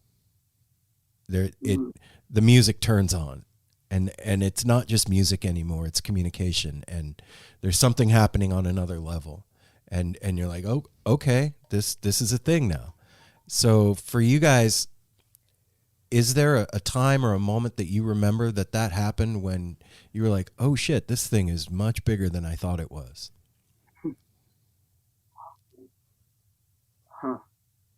I like the beat. Is that in regards to like the scene, or just music in general? Just, yeah, the scene, music, whatever. Like, when you realize you could be doing something like that, there's something else happening besides you literally playing notes. Yeah. You know? Yeah. Well, you know, it's important for me when you meet other people who, when you have all these thoughts about, I don't know, you could be standing at a show tripping or whatever, and you have these crazy thoughts about the scene and everybody around you. And it's almost like when you meet someone who feels similar and you have those deep conversations, and it's like you start to realize the common threads of how you think. It's like, wow, there's other people out there who are thinking this way, and we could actually be a part of something greater than just, you know, just what you think of initially. Mm-hmm. I don't know how to finish that. Really, no, but that was it's well done. Such a hard thing to talk about, because unless you're high and in that space, you can't really replicate it on a sane head. Right. Sorry, our dog's trying to make his way inside the room. Pets. I was gonna say, I've been distracted. You guys have cats, huh? Yeah, we got a cat. I heard the cat. I got distracted from it. I'm like, where's the cat at? And I lost track of what we were talking to for a minute, because pets are awesome. Wow, you know. right on, Apple. No, but you're right on. It's not an easy thing to articulate, and that's probably why we have music. Oh shit. Do you know what I mean? That's why we have it, because it's those thoughts that are in our head that are non-verbal. They're not supposed to have words. And that's why jam music is so awesome, because you can have these long ass conversations with no fucking words. Yeah. And it's great. Everybody's on the same. I was gonna say, and I miss it. I'm Jones. Oh God, dude. Well, wait. On that note, okay, about Jones, because it looks like you guys are like, we're jealous right now out here on the West Coast because the East Coast is opening up. There's starting to be more shows, and you're able to gather and stuff. And it looks like you guys, whatever. Have you guys done any shows recently? Or I saw you're doing a Halloween one coming up, but have you guys been able to play anywhere recently? Yeah, we've done some really cool, outdoor, big farm field type shows. Set up the big PA system and just blast it, and you sit in your pod, and it's a good time. We're excited for this one coming up on Halloween. We played there once earlier in the season, a couple months ago. Yep. The LNC. Great time. Great. Really cool venue. It's incredible. So these castles that were built by this like Scottish billionaire like hundreds of years ago, and it's like his church. It's like this crazy. Apparently he had his own like church congregation or something, and it's like the buildings are all still in really cool, great condition. It's awesome. Okay, that sounds tremendous. Yeah. I'm gonna look into is this with or without an audience? With an audience. Okay. With a socially distanced audience. What a fucking weird question. Well, that's what I was going to ask Jeremy because we're seeing different setups. You said you like sit in your pod, like just like a squared off area that you have to stay in the boundaries. A taped off area in the grass. We've been very fortunate to have known, we know a bunch of people, or a good handful of people that really learned quickly how to make events that were safe. Wow. And also to where they could have a good amount of people and comply with all the rules of whichever state it was, like Vermont, Pennsylvania, New York. For instance, one of our best friends, and he plays a huge role in this whole thing, is Tommy Moog in Vermont. He owns two venues, Moog's Place and Moog's Joint, and we played at Moog's Joint. I guess a total of 5 shows since COVID. And he's actually known in Vermont as being one of the first people to have like figured it out. He's in touch with the governor, and the governor, applauds him for what he's doing, for being able to make it all work and still have the music exist in such a crazy time, Yeah. That's awesome. Wow. He's doing it really safely. Really safely, yeah. So what a great guy to have in your corner, you guys. What does it look like? What does safely look like? So, interesting. Yeah. Yeah. It truly can look a bunch of different ways. We've seen probably as many as anybody could see at this point. There are pods. You can sit in your car. You can sit at a table, walk around up front dance with a mask on. There are a bunch of different methods that people are using, and wow, it's all pretty cool. Does it feel different playing in those situations to you guys than it did playing before? Yeah, I think so. It definitely can, but depending on the setup, people can be sending up the right vibes, and it hits us, and so we can hit them the right way. Right. Yeah, I just wonder, like, I see the drive-in shows happening. Like Humphreys just did a big drive-in show, and I think Goose did one. And I'm stoked that music is happening at all anywhere on the planet right now. Like, I'm happy. But when I see it, I'm like, well, wait a minute. There's like half of the thing is missing. Do you get what I mean? Like the half of the phone is hung up. Yeah. It's a one-way phone conversation. Yeah, we all feel that way too. We did a private drive-in event. That was our first live gig outside of quarantine. And it was definitely strange. It was really strange. And we had been doing live streams for, I don't know, about a month at that point. We probably did like 10 live streams. Yeah. A couple for Garcia's, Ardmore. Yeah. The live streams were tough, very tough, no crowd at all. Then the drive-in was a step above that, but it was also still very removed. Is the live streams kind of like a rehearsal? Like, do you feel like it's a rehearsal, or do you feel like you're literally playing? Like I'm playing a set, I'm playing a show.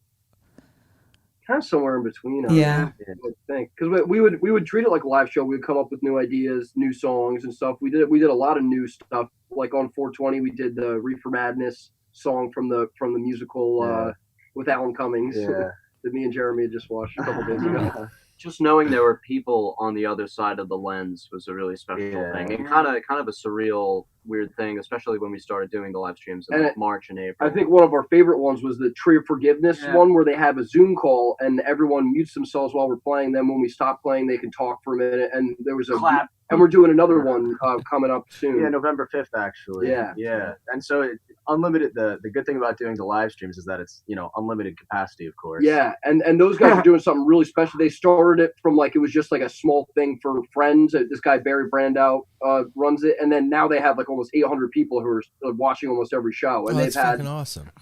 Who else they had? I know they were supposed to get George Porter from the Meters. They had Haley Jane. Yeah. They had a lot of people. A lot of great acts. Content. Yeah. So you guys are in a unique position because of your ages, in that technology has always been with you since you've been around. For us, it's not like that. I remember using fucking payphones and beepers. Yeah.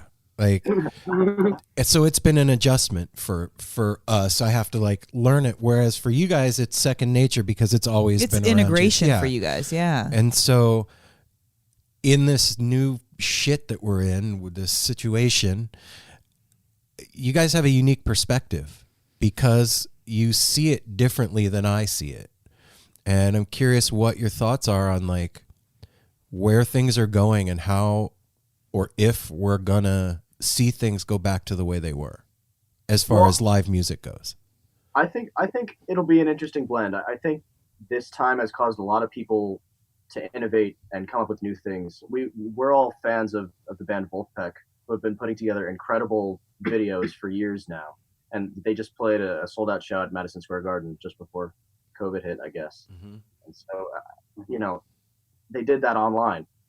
And so, there's definitely something to be said about it. It's a very interesting thing, and I think it can be good for a lot of people. That being said, the live show is an experience all unto itself. So it's separate. It's like two separate things. Yeah, it can be, and I'm sure that there's some way that they can become the same thing. Yeah. I don't. Who were we talking to? Was that yesterday that we were? Shit. Okay. It's not very much context. She see what I mean about nonverbal communication? She understood that. No, I did understand that, and we were talking Yeah. to Wooden Wire. Yeah. Yeah, we were talking to Tony. And this guy I kind of asked him sort of a similar question. And he was saying that in his mind, he doesn't see how things can go back to the way they were, standing shoulder to shoulder, sweating on each other and riding the rail. Yeah, that's going to make a lot of people uncomfortable, I think, now. But why were they comfortable with it before? That's what I have a hard time with. It's the unseen evil, you don't realize how much you don't like something until you have to deal with it for 7 months. Mm-hmm. Oh shit. Yeah. Mm-hmm. That's true, man. You can't unsee what you've seen. Yeah. Yeah. I just can't get over the fact it was there before. We all, I remember picking up a snot rag from somebody that I didn't know because I don't like litter, so I'll throw it in. You did do that. Yes, I do that. Gross. I was picking up people's water bottles because why are you stepping over it? Throw it in the trash. But you wouldn't do that now.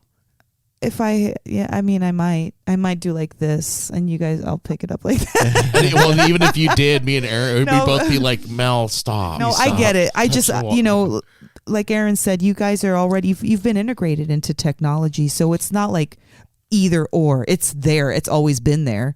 For us, especially for me, I just have such a hard time with it because I am such a tactile person, and I don't want to see a live stream. I do want to see my brother next to me sweating on me, and I want to go run up to the stage and touch the rail that everybody else touched, and not on purpose. I don't want to get sick. It ain't like that. It's just, it's the excitement of where you're at. It's doing instinctual things, when you meet somebody and you just want to make out with them that, whoa, what? It's an instinct, right? Okay.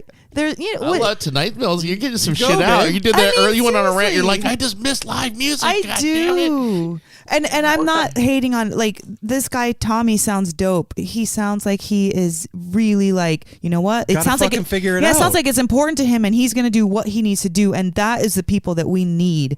And I'm just being a baby, really. I'm just being a baby about it, because it's just, you know, like he figured the way it out because you guys got unfortunately we'll have to have money to keep the bus going and everything. You know, family and everything is the most important thing, but you got to keep the bus going. Got to put gas in the tank. Figuring out a way, and these musicians figuring out a way to continue to sell merch, to sell, you know, get out there, get that unlimited capacity audience, which that's incredible there. But I'm sure you guys too, like you said, especially our community, this Deadhead, sprung out of Jerry Garcia and all those guys community, it's different. You guys play with each other instead of a band playing at the crowd or for the crowd or something like Mel was talking, like you two, you know, you go to show, it's set, boom, over, go home. They're up there on a pedestal. You can't get near them. Think about how many hugs are at a Dead show. It's the fountain of you getting older. Right? I see you, Jimmy, back there. Right? High fives, hugs. Yeah, bro. Like, hell yeah. Touch. Yeah, touch. Human. Like that guy that you met calling the fucking set list before the show. Like, that's like one of my favorite things is the set list game during the show. All high. All right, what's it going to be? What's it going to be? You know, like, can't do that in a live stream. And yeah, you can. You can type it. Yeah, it's not the fucking same, man. Oh no! But if you type it, then that you guys see it, then that means like you'll do it. Not the same. It's not the same. Yeah. Well, it's the same like with you guys. I've been watching. You've been listening to you guys and watching your live stuff on YouTube. You know, watching everything. But like we always tell bands, it's like can't wait to see you live. Wait to see and give you you a live. hug Yeah, and man. be like, fuck yeah, and you know, party together. And one shit. thing I wanted to ask you guys about, you know, you brought up Berkeley a couple of times, and it seems like every time I talk to a musician that's super talented, they went to Berkeley College of Music. Yeah, Berkeley's putting out some good musicians. Can explain to me, because I don't know anything about it other than the name of it. Like, what the fuck? What's going on there? Like, I just said jokingly that it was the best investment of my life. I do truly believe that, actually. It's stupid expensive, as most universities and schools are at this point. However, the people that you meet, us, we all met there and connected through there, some indirectly, some directly. Right. It's a very important thing, being able to go to a place like that and rub elbows with your peers. And definitely the connections, like the networking aspect is probably the most important to me. Like, you know, outside of these guys, I've met so many people who I know are going to be incredibly talented producers or musicians in their own right in some way that we know, like, there's so many people that we know we're going to, you know, if we want to hire like a really good saxophone player, we know someone. If we want to do anything like that, like you pretty much found someone at Berkeley, and you meet so many people from all around the world, which is another one of my favorite things about it. And the teachers are like some of the best musicians in the world. So it's really, really awesome. And it's difficult to do it online right now, but everyone, like the teachers and the students, are all making the best of it. So, and I know a couple of the guys in Goose went to Berkeley, right? What's the other, maybe Spafford, some of the guys in Spafford, maybe? I think Marco Benevento. Yeah. Yeah, we've talked. I know. Yeah, there's been a lot. We we can't remember everybody, but yeah. But it just seems like that place is like some kind of like incubator, funky nexus point of energy or something that is spitting out musicians. Awesome. It's really cool too, because one thing that I realized at Berkeley is like you can go there and there's like a focus. There's like there's a really good jazz department and stuff, and that was what I wanted to do when I got there, is get really good at learn jazz better and stuff.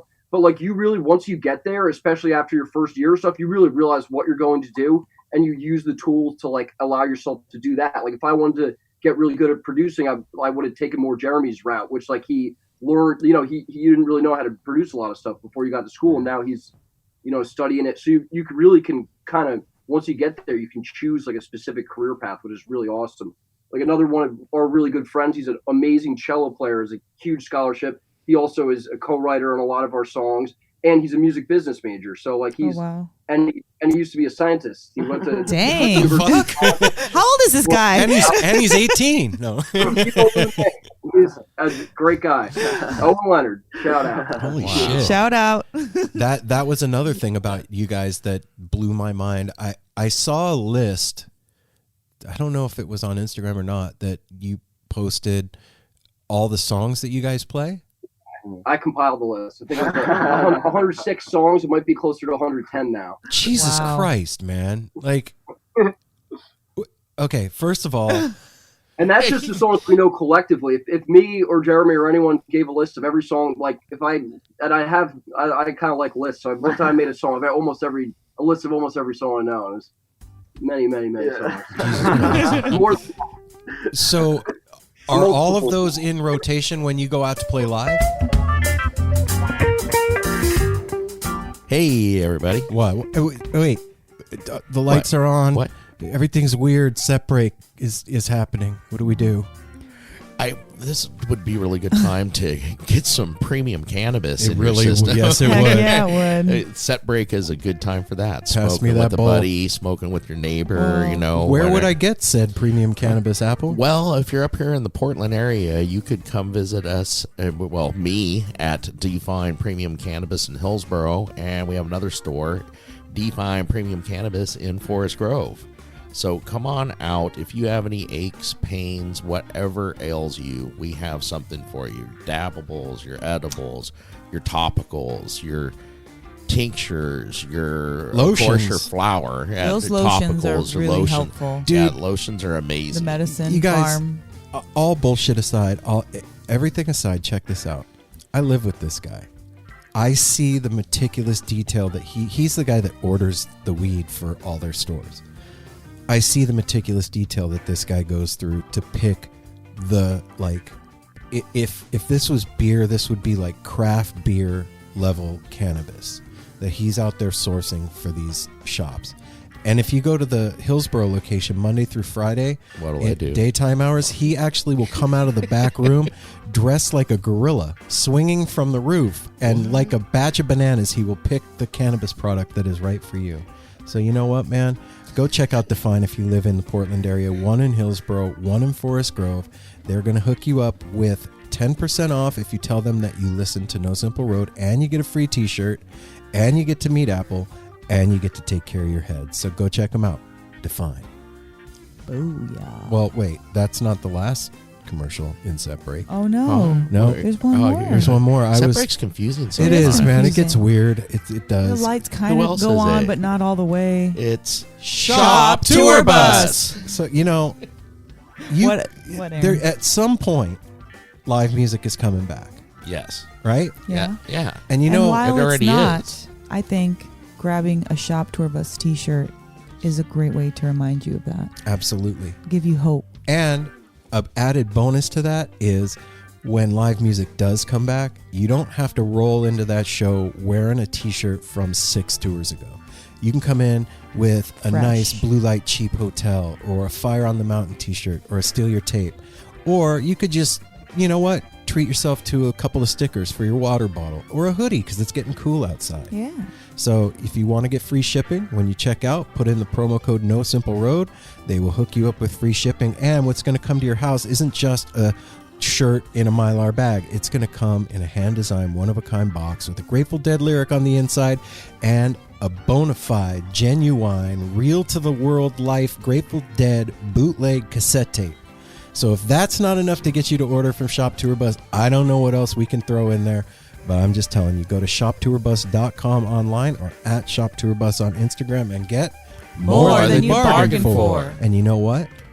I think the show's getting ready to start again. Oh, Here, dude, okay. go take this water. Here, yeah, take this drugs.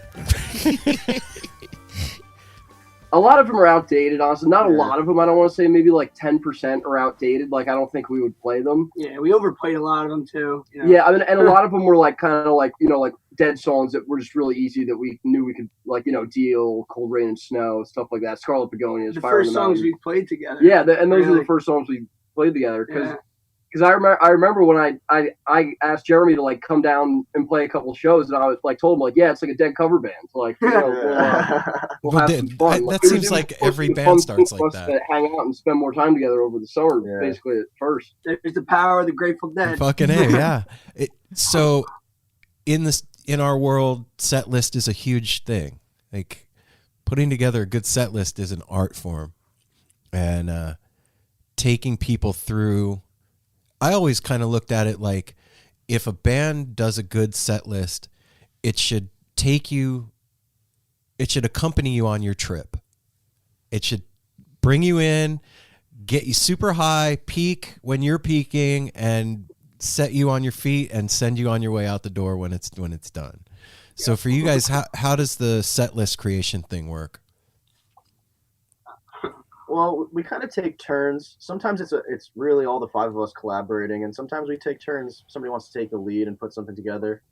Yeah, we're still experimenting to find out what works for us. Right. Definitely also just like trying to go with the flow as many ways as that can be. Right. We definitely don't really like if we have a show the next morning, we don't really like to do it the night of. I mean, maybe we'll have ideas or something, but we don't really like to get the order until we, can see the crowd, see what we're dealing with. And then, and more often than not, the list changes as we're playing, and we see what the crowd is doing and reacting to, and we gotta change stuff on the fly. Yeah, so it's pretty fluid then. You got 106 songs. You can change them on the fly. Remember that we talked to the Rumpke Mountain Boys.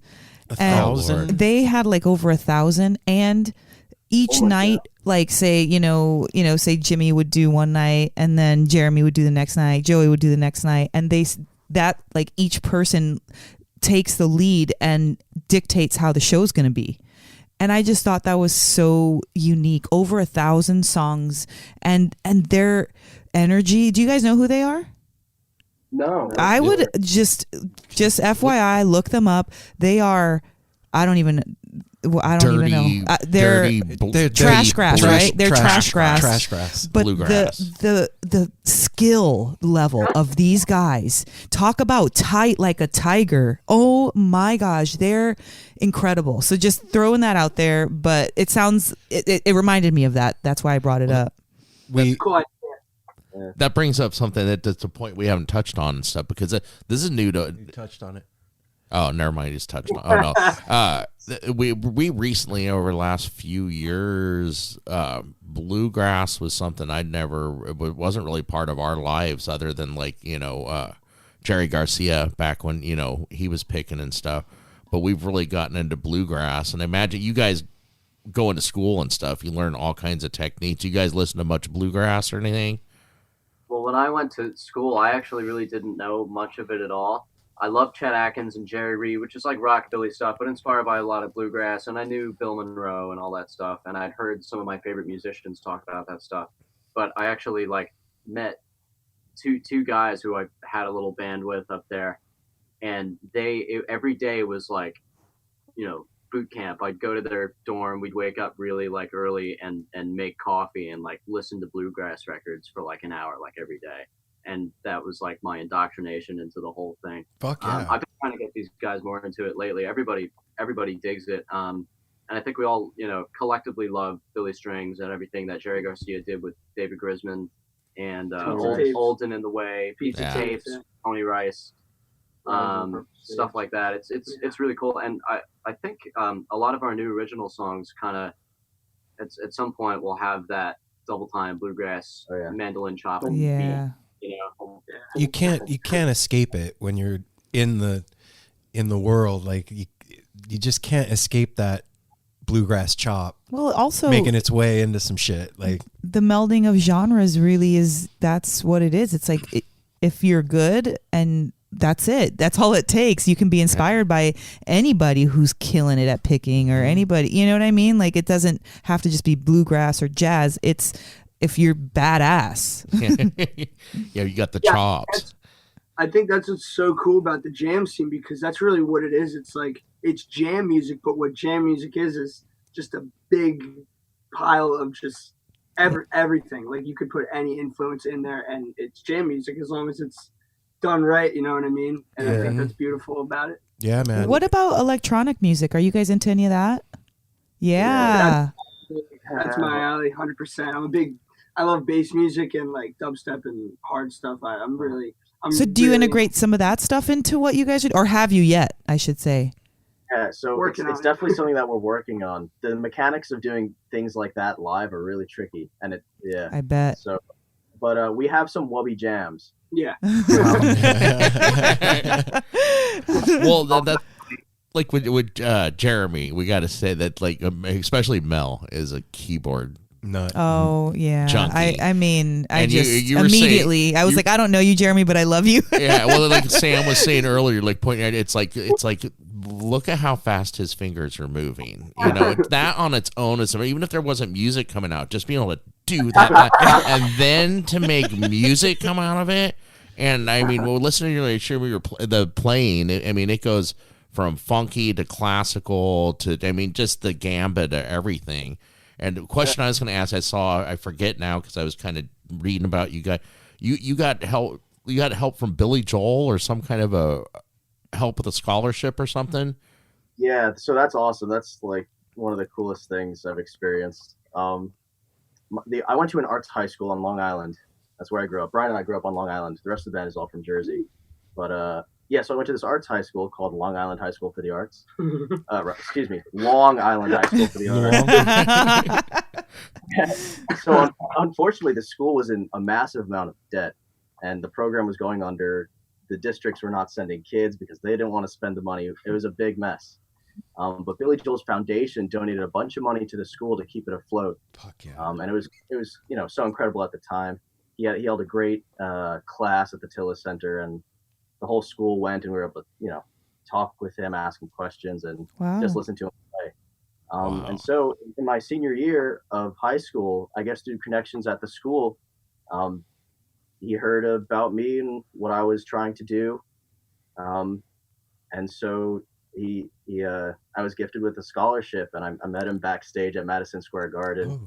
And he presented me with it. It was yeah. Holy shit. That's a once in a lifetime thing. Billy Joel's always been close. That was my mom and my sister's jam. I grew up. I have all his stuff on vinyl from my sister.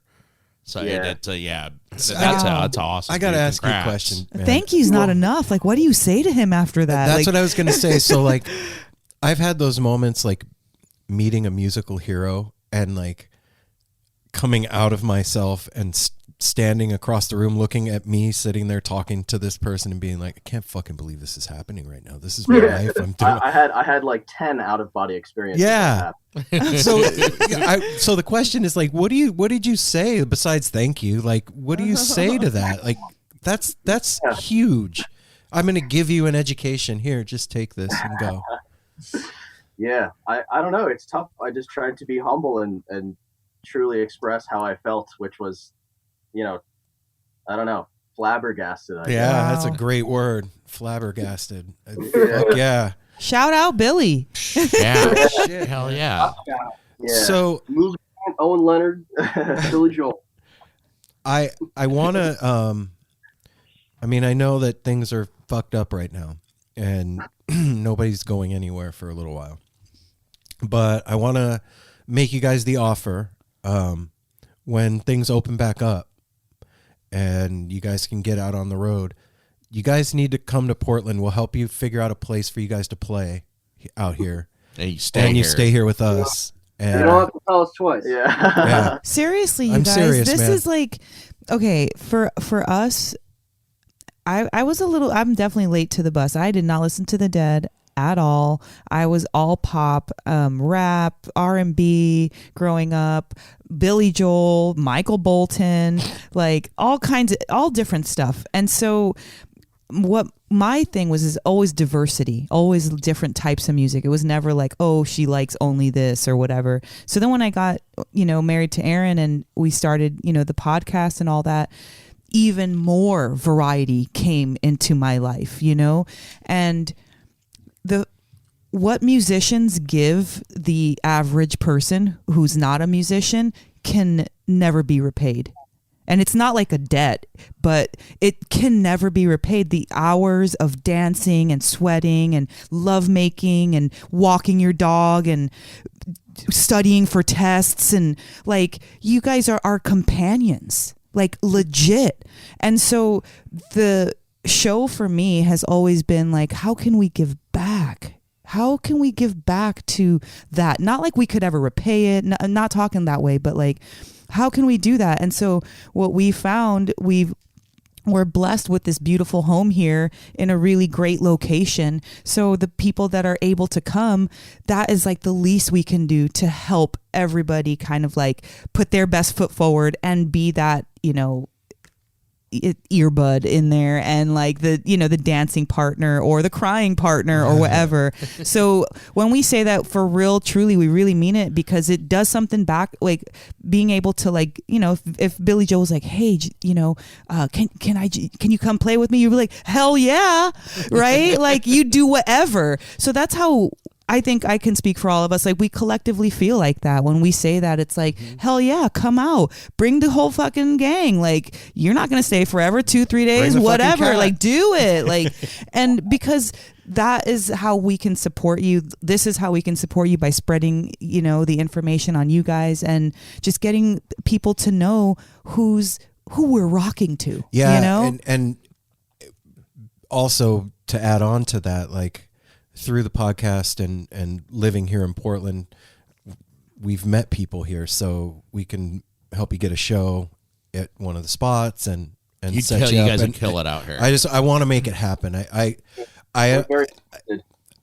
when I saw you guys, it was a weird thing that happened for me. So I was like, I need to meet these guys. I want to have them on the show, and I want to help any way we can. So yeah. Yeah. We couldn't be more thankful, man. Thank you. Right on, man. And well, you guys, not even that you deserve it, but this is your time. Yeah. This is your time. So even this little stall period, you know, this ain't shit, man. Yeah. This is just like, you're cooking it up. If you plan on being 40, 50 years old, this is just 1 year of your 40, 50, 60, 70-year-old life. You know what I mean? So they've already learned how to use it to their advantage. You guys already honing your skills, man. It's amazing. Congratulations to you guys, man. We can't wait to see what's to come. I'm sorry. No, go ahead. Go ahead. No, that was it. I just can't wait to see what's to come, man. Well, I just think that it's really awesome. Like the most important thing is just meeting those people and like people like you guys and just building those connections, because that's how anything happens. You know, the more heads in anything, it's just like grows. That's what I was gonna say too. Like, you know, like without being able to meet people like you guys who you know, because once we meet people like you guys, like they become part of our family and they want to help us, we want to help them, and like we just, you know, like we wouldn't be anywhere without all the people we've met across so many different states who were like want to help us out, and they like love our music and they want to hang out with us and everything, and we want to hang out with them. It's as simple as that, really. I gotta add on. I'm sorry, I have to just say that we haven't said it the whole time. That especially mine and Joe's dad, Jim, and Sam's dad too, Mr. Lucid, Jack. These guys have literally invested everything that they have, all their energy, a lot of money, and just for us. And they back us 1,000% of the way, and they're there every step. And we're just really lucky to have them. You guys are lucky, man. That's well, and you guys know it. You guys are counting all. You already said you know you're blessed that you got a bunch of support and everything. That's what's important. Doing what you do is pay back to everybody. Like that's the payback. Like doing well and giving us goosebumps when you're on stage and shit. That's where it's at. Like. Fuck yeah. And Joey too, for you to be so young and your dad to be like so fully vested, that's special. At 17, my mom wasn't doing nothing like that, you know. I also didn't have a passion quite like you, but you know what I mean? Like at a young age to know that you're supported, like not just financially, but like you said, like all this other stuff, that is a huge like boost, you know. It's like, here, get on my foot, I'm gonna boost you up. Like that is dope. Yeah. And just so you guys know, like for what it's worth, coming from an older head, I fucking see you guys, man. And it's badass, and I appreciate it. And it's fun. Made me feel good, man. And at a time when feeling good isn't so easy, common, and I appreciate that. So keep doing what you're doing, man. I got to get back to what I said at the very beginning of this. You guys got something really fucking special. Yeah. So just keep doing what you're doing, man. It's gonna blow up, and make sure that you stay in touch with us, man, because I want to help move you guys and help make it happen as much as we can. Thank you. Yeah. Thank you very much. Well, then thank you for all being together tonight. That made our night, man. Yeah. Because I mean, we always love doing interviews, but we thought we were just going to be.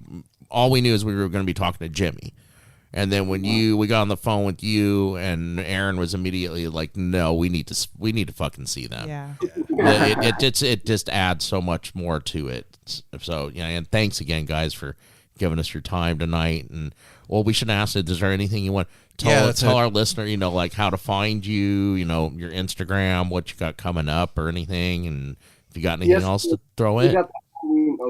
We got the Halloween show coming up, which is, and so you can go to our Instagram, which is Dogs in a Pile Band on Instagram, and we have a lot of cool stuff there. We have a lot of cool new videos, and our good friend Ross, who's kind of our manager, social media guy, he runs that. I try to help run it too. Our website is Dogs in a Pile Official. There's some controversy with the website right now. It might be under a different domain. Okay, it's either Dogs in a Pile Band or Dogs in a Pile Official. Yeah. So really? Yeah. So under renovation. Put our name in the Google machine, and you'll find all you need. Google world. How did Dogs in a Pile happen? Like what? Grateful Dead lyric. Yeah, I was looking at Dogs in a Pile Official is what I've been on today. Look, I said I was late to the party, didn't I? I don't know. Okay. All right, guys. I appreciate you, man, and I'll text you and let you know when this is going to drop. I'm thinking we had another episode that was going to come out this week, but I think I'm going to put this out so this that week we can so do the that you Halloween. can get your Halloween thing. Awesome. Cool. Yeah. Thanks. It'll be probably this Friday, but I'll text you when it drops. Okay. Okay. Cool. You guys take care of yourselves, man. Much love, guys. Yeah, thanks, guys. Thanks for your time. Talk to you soon. Next song is called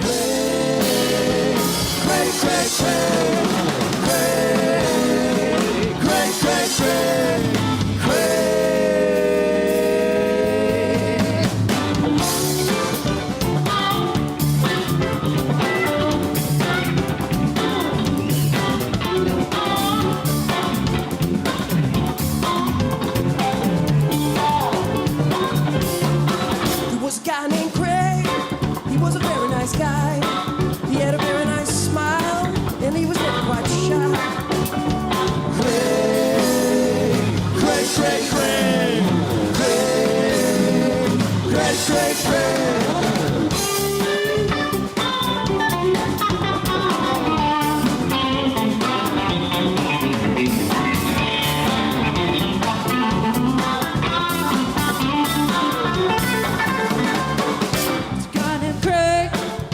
Very cool guy. He had a very nice shirt, but he was out of his mind.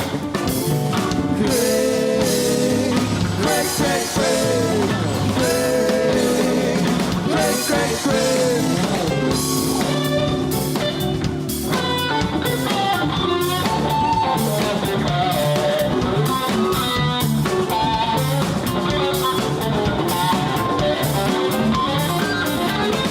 There was a guy named Pat.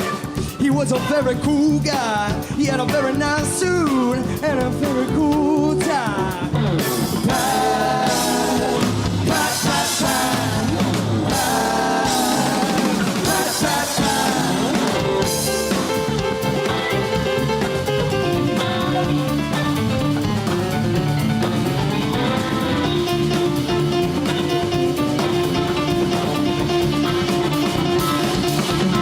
There was a guy named Pat. He was a very strange guy. He had a real nice ride, but he was out of his mind. Pat, Pat, Pat, Pat, Pat, Pat, Pat, Pat.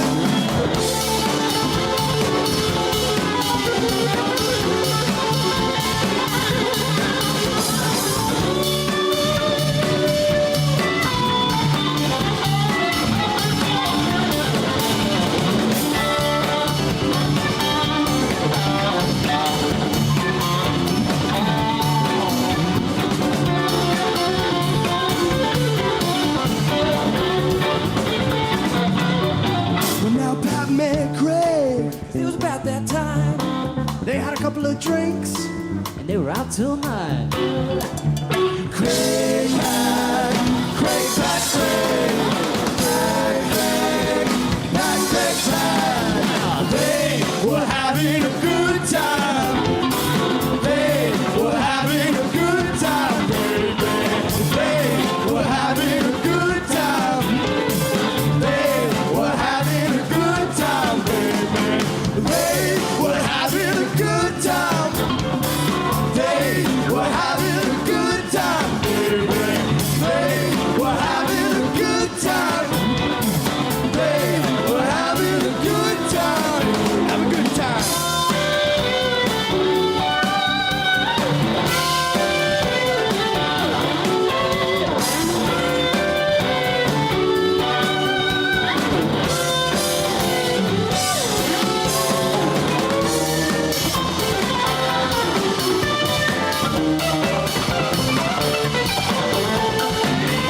that is a. I want to give them a hug. Oh, maybe it makes you. It makes you like tear up. That's amazing. That's it does make me tear up. It makes me feel like one thing that pisses me off is when people say millennials are so ... and whatever negative they have to say about it. And through the show, through birthing millennials, they're fucking dope. They're not like us. That's the problem. They're not like the older generation. They're their own thing. And who at 17 to 22 decides, oh, let's move together and like start practicing and kill it instead of like, there could have been so many other thoughts. You know what I'm saying? They've been together for a few years. So like they started at 15 and 20 and they're all pursuing educations, and it's amazing. They're just hearing like, yeah, 5 years ago I went to go see and Dead you're and Company, 17 and you're 17 now, and it's like, whoa, I'm fucking old. I don't even think the old part. I just think like, wow, he's getting turned on at such a young age. Like that's the norm for him, from going forward. I know it might come across to the listeners like gushy and unprofessional, but I'll tell you, we have people on the show that we like. But here's the thing, like when I first, like that wasn't lip service what I said to them. When I heard them, I was like, holy shit, these young cats are fucking getting it. And then like listening more after that first experience, like going and searching it out and listening to it, it really blew me away that there's that depth of soul in guys that haven't been on the planet very long. That just, it goes to show that you don't need to be a certain age to have soul. You don't. Period. Well, I think they're like, we're talking about growing up in the age of technology. They have had a more open world presented to them from the get-go. A lot of our think about all those like a lot of our shit passed on from our parents was like old school value and like shit. Like no, you do as I say, not as I do. Shut the fuck up. It wasn't very exploratory. This is the rule book. Yeah. Like. Yeah, there ain't no fucking rule book when your parents are deadheads. Yeah. Wow. That was a great conversation. Thanks for joining us, guys. That was a really, really great conversation and super you made fun. Our night. Yeah. And to get to see them all, that was. I don't know, it's just special to see people to see that inspiration and what's cooking in that room. Mm-hmm. Like, goddamn. Well, on that note, we'll be back next week with more stuff and things. And shout out to Billy Joel for fucking Billy Joel stepping up and putting his money where his freaking piano is. Yeah. Hell yeah, Billy Joel. Thank you for doing that. And you know what, you guys, check this out. If you're in the neighborhood, go see Dogs in a Pile, and then if you're not in the neighborhood, and then tag on to that stream, and then do me a favor, do the show a favor, send us a voicemail at 971-808-1524 and say, I went and saw Dogs in a Pile and blah blah blah, but not blah blah blah, but you could just tell us about the show. That'd be even cooler than blah blah blah. But yeah, go check them out if you're in their neck of the woods, man. It will be worth your time, I promise. I'm not making shit up right now. Today. Anyway, we love you guys. We'll see you next week. Right. Smile at a stranger. Woo. And wash your hands. Safety third. Hydrate. Kiss a old lady on the cheek. Oh, you can't do that. No, you can't be kissing Don't nothing. be kissing anything. Don't be kissing shit. Keep your kisses to yourself. Yep. All right. Blow kisses from 6 feet. Nope.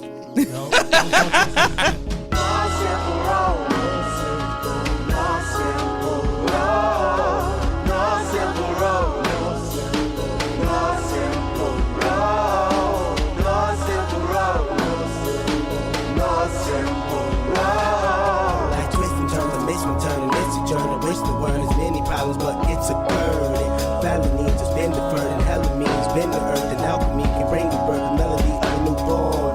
So persistent, so resistant, so insistent, so commitment, so resilient, or haven't you learned it? No simple road. No simple road. No simple road. No simple road. No simple road. No simple road. Windshield is shattered as I focus through the spot in the corner that is still intact. The react is both of the fence mechanism as well as a fear. We've traveled this road before, so we may think, but it's a tad bit of strange similarities that feed an A equal A complex. The fears of your past do not equal the perplexities of the current road.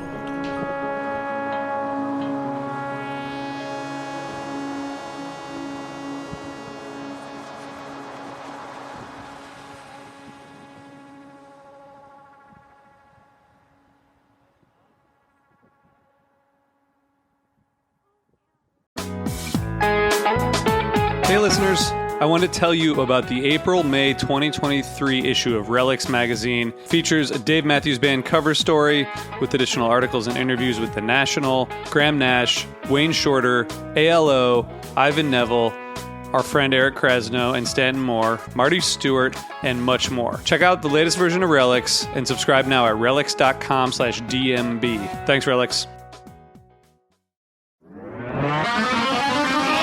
Hi, this is Paul Phelps. And this is Monica Strutt. And we're from the Daily Music Business Podcast. We're joined by a number of other really great hosts in creating daily content with great advice for independent musicians just like you. That's right. We put out episodes daily on all topics from music marketing to branding, advice on signing with a manager and label, and anything else you need to up-level the business side of your music career. We've got it covered. Subscribe to the Daily Music Business Podcast today on your favorite podcast catcher. Subscribe today to the Daily Music Business Podcast on your favorite podcast platform.